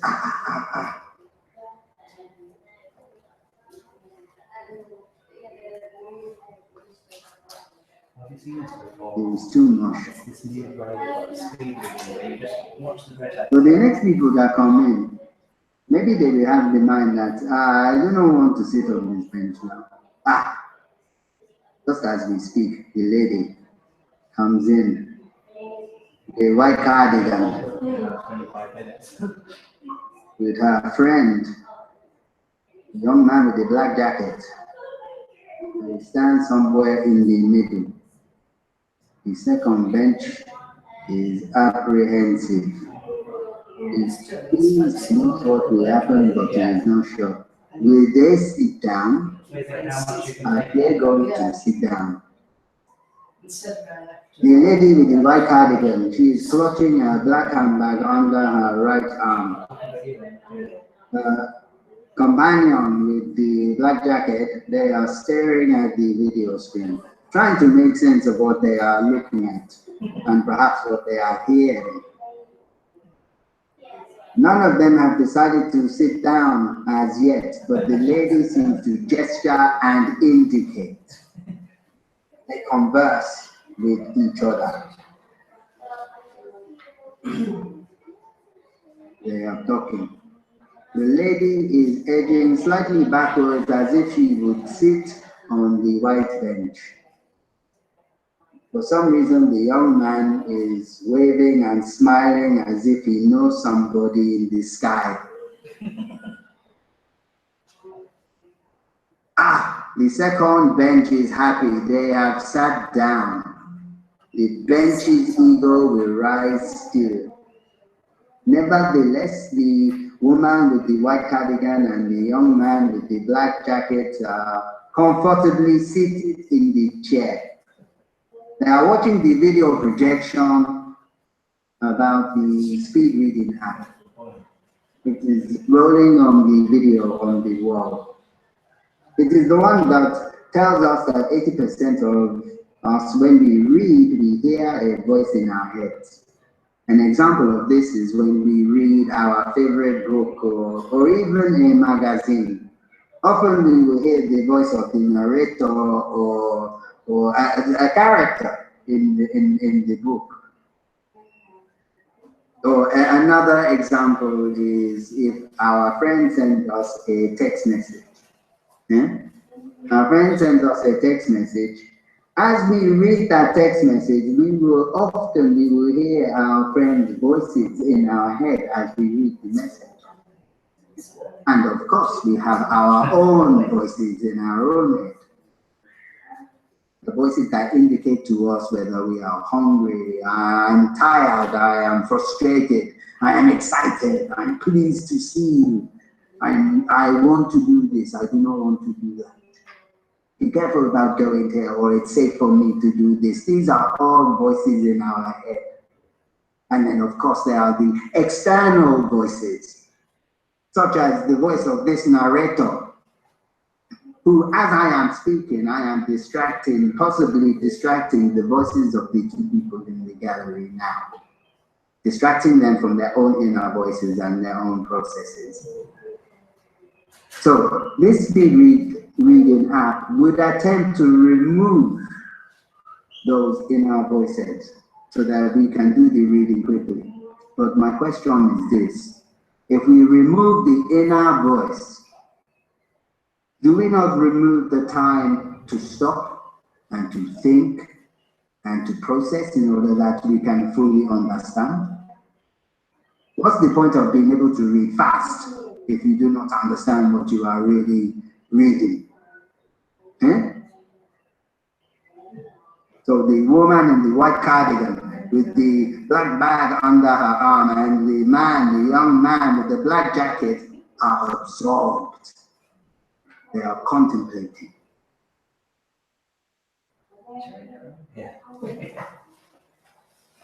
Thinking, reflecting. The narrator can see that they are reflecting and thinking because their heads are gently swaying on their shoulders as if they're taking in the information. The young man is the first to stand up. They decide they want to walk around the space.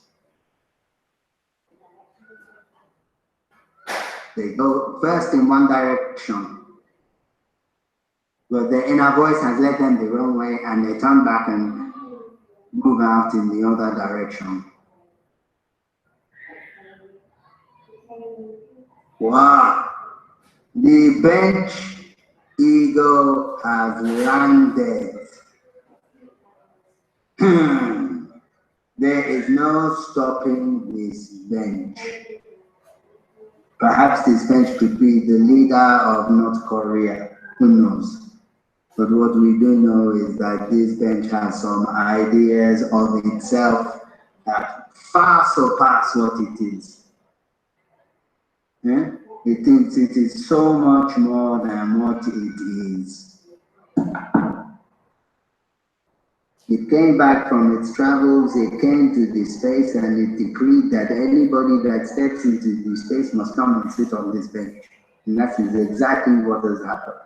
So now this bench is beginning to feel like it has the power to control its environment. Eh? Which of us thinks that we really have control? Or really believes we have control? We think we can control our environment. As soon as the storm comes, everything is gone. The woman with the dark coat walks into this space. She walks past the first bench, and to the ecstasy of that second bench, she goes and sits straight down in the corner. She has her hands in her pockets of her black jacket, and she stares at the video screen. She too is looking at this idea of the inner voices as presented in the video presentation. She seems to be absorbed. She is joined by a man with a black jacket and some jeans who walks in, sits down on that second white wooden bench and buries his head in the piece of paper he was given at the front to find out what this installation is about. The narrator would assume that they know each other. For what other reason would he come and sit so close to her, not knowing her? He continues to step forward. She nudged him. He looked, turned, smiled, and resumed looking at the video. The narrator wonders if they can make sense of this idea of the inner voices. We all have them. A third lady walks into the room. She has a brown coat on with a small black backpack. She made a beeline for the second bench. And then her inner voice told her something otherwise, and she turned and went to sit on the first bench. She too is peering at the video, exploring this idea of the inner voices that we all have. The idea that 80% of us, when we read, we hear a voice in our head. When we read, it is not silent. We can hear a voice reflecting, echoing what we are reading. We also have a constant monologue running in our heads. See, the speed reading apps, they try to remove that inner voice. The woman who came in with the brown jacket and the black rucksack. Her inner voice clearly told her it was time to move on. And so she was gone. But our inner voice can be distracted. The voice of this narrator and my pronouncements will be interfering with the people who are sat in the studio space. They step up, they stand up, acknowledge the space, and the space is returned to its equilibrium. Wow.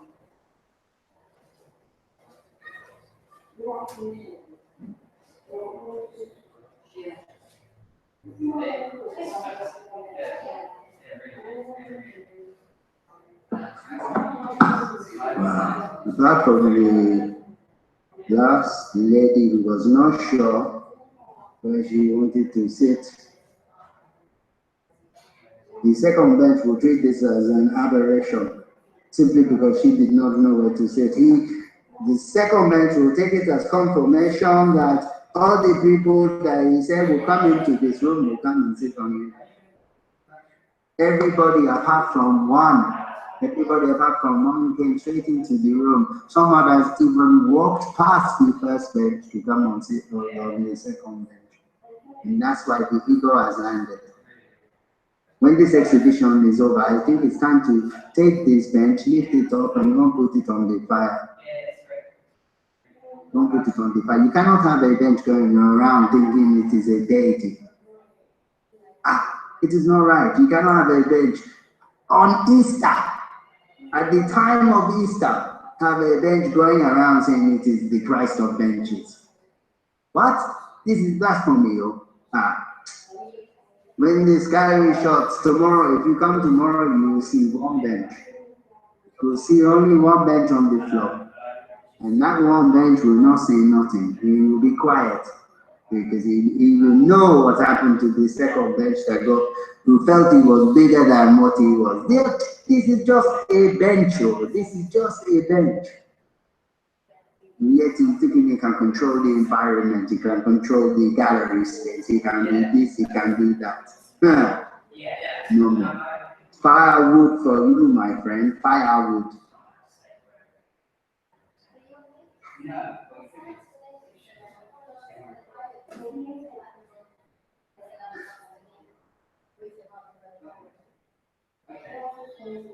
And still, the gallery space is cool. Many people came in today to explore the space, to bring and put their inner voices into the cauldron of this space. They came to play. Their playfulness encouraged the ego of this bench. This happens in life. This happens in life. You give somebody a little bit of success and it goes through their bench.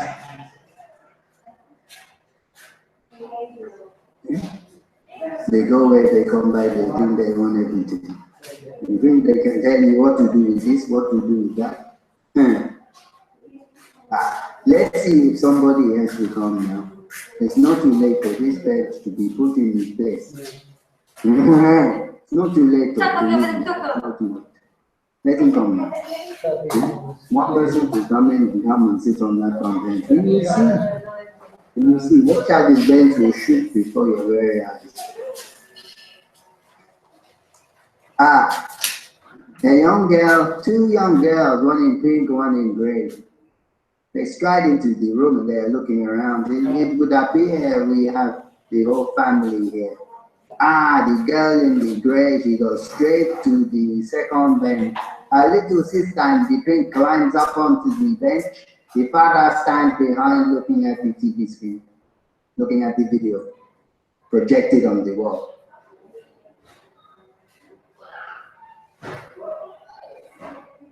The girl with the gray top climbs over the first bench. She's the first person I've seen to move it. She moved the bench. The bench was quite happy where it was, and she decided to move it. Now the bench will feel like it is not in alignment with the other one. This bench has been thinking which was going to move first, and this young lady came, sat on the second bench, climbed over the first bench, and then took it upon herself to move it. What is this all coming to? Yeah? People think they can do what they want. They think they can go into a space and touch everything and control everything and do exactly what they want. I don't know what to say. Now this bench has to stand it. Well, do you know a bench that can move itself? Huh? Do you know a bench that can physically move itself? No. So this bench is now stuck. The other bench, the second bench, is set for firewood. And this first bench is standing now in the wrong place. Too much, bro. This is too much. It's too much, bro. This gallery, I don't know.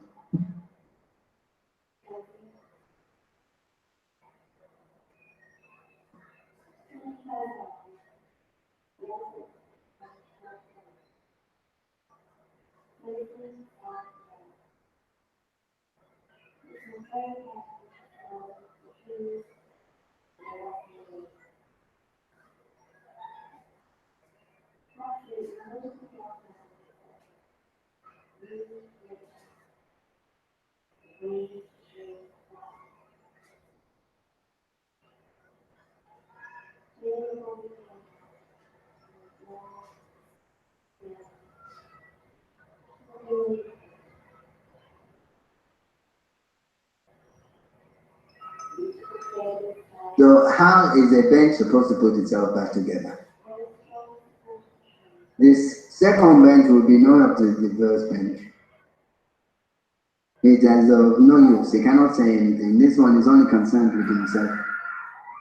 Only concerned with himself. This first bench now has to fend for himself, especially if the second one is in the fire tip. If he's in someone's fireplace. If they break him up for kindling or something, because he was too big for his benchy boots. Yeah, too big for his benchy boots. Going around calling himself the Christ. Easter. Like this is the ultimate act of blasphemy. All of these things. So, and still. So the last people that came in, they did the two young ones. Again, the second bench, we just consider that even the young ones now are coming to this bench. Those that do not even have the experience necessarily to recognize where somebody or something is coming from.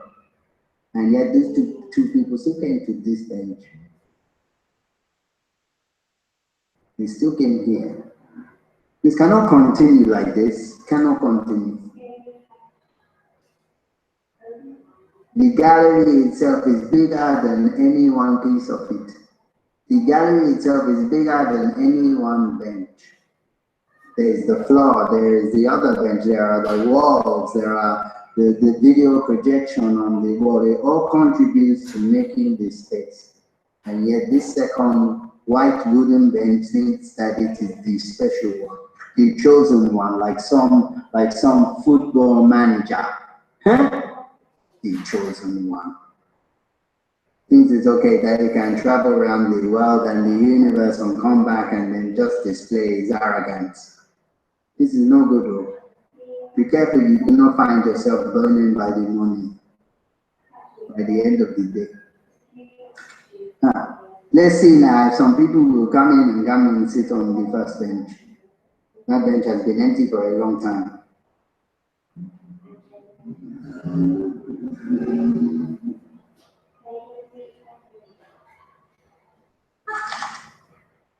Let's see, it's not too late, though.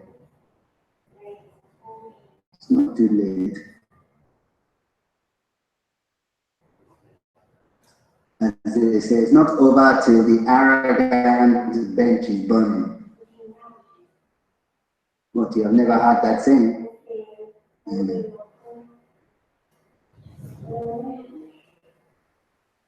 Still.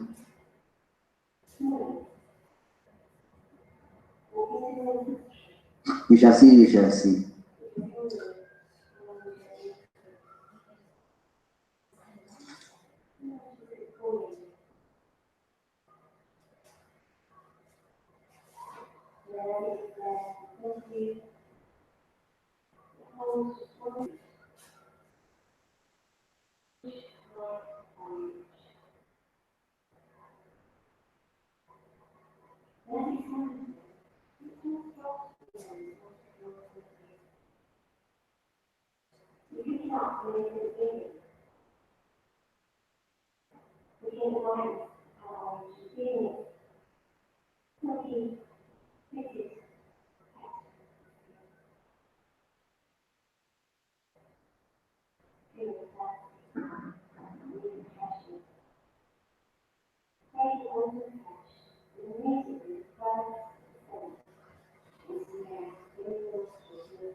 The curator walks past the arrogant bench and the other bench that is no longer in its rightful place.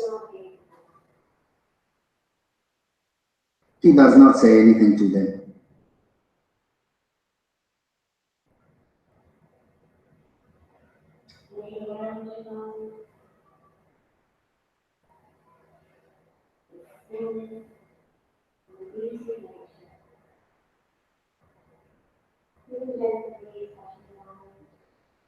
The space has seen many people come through today.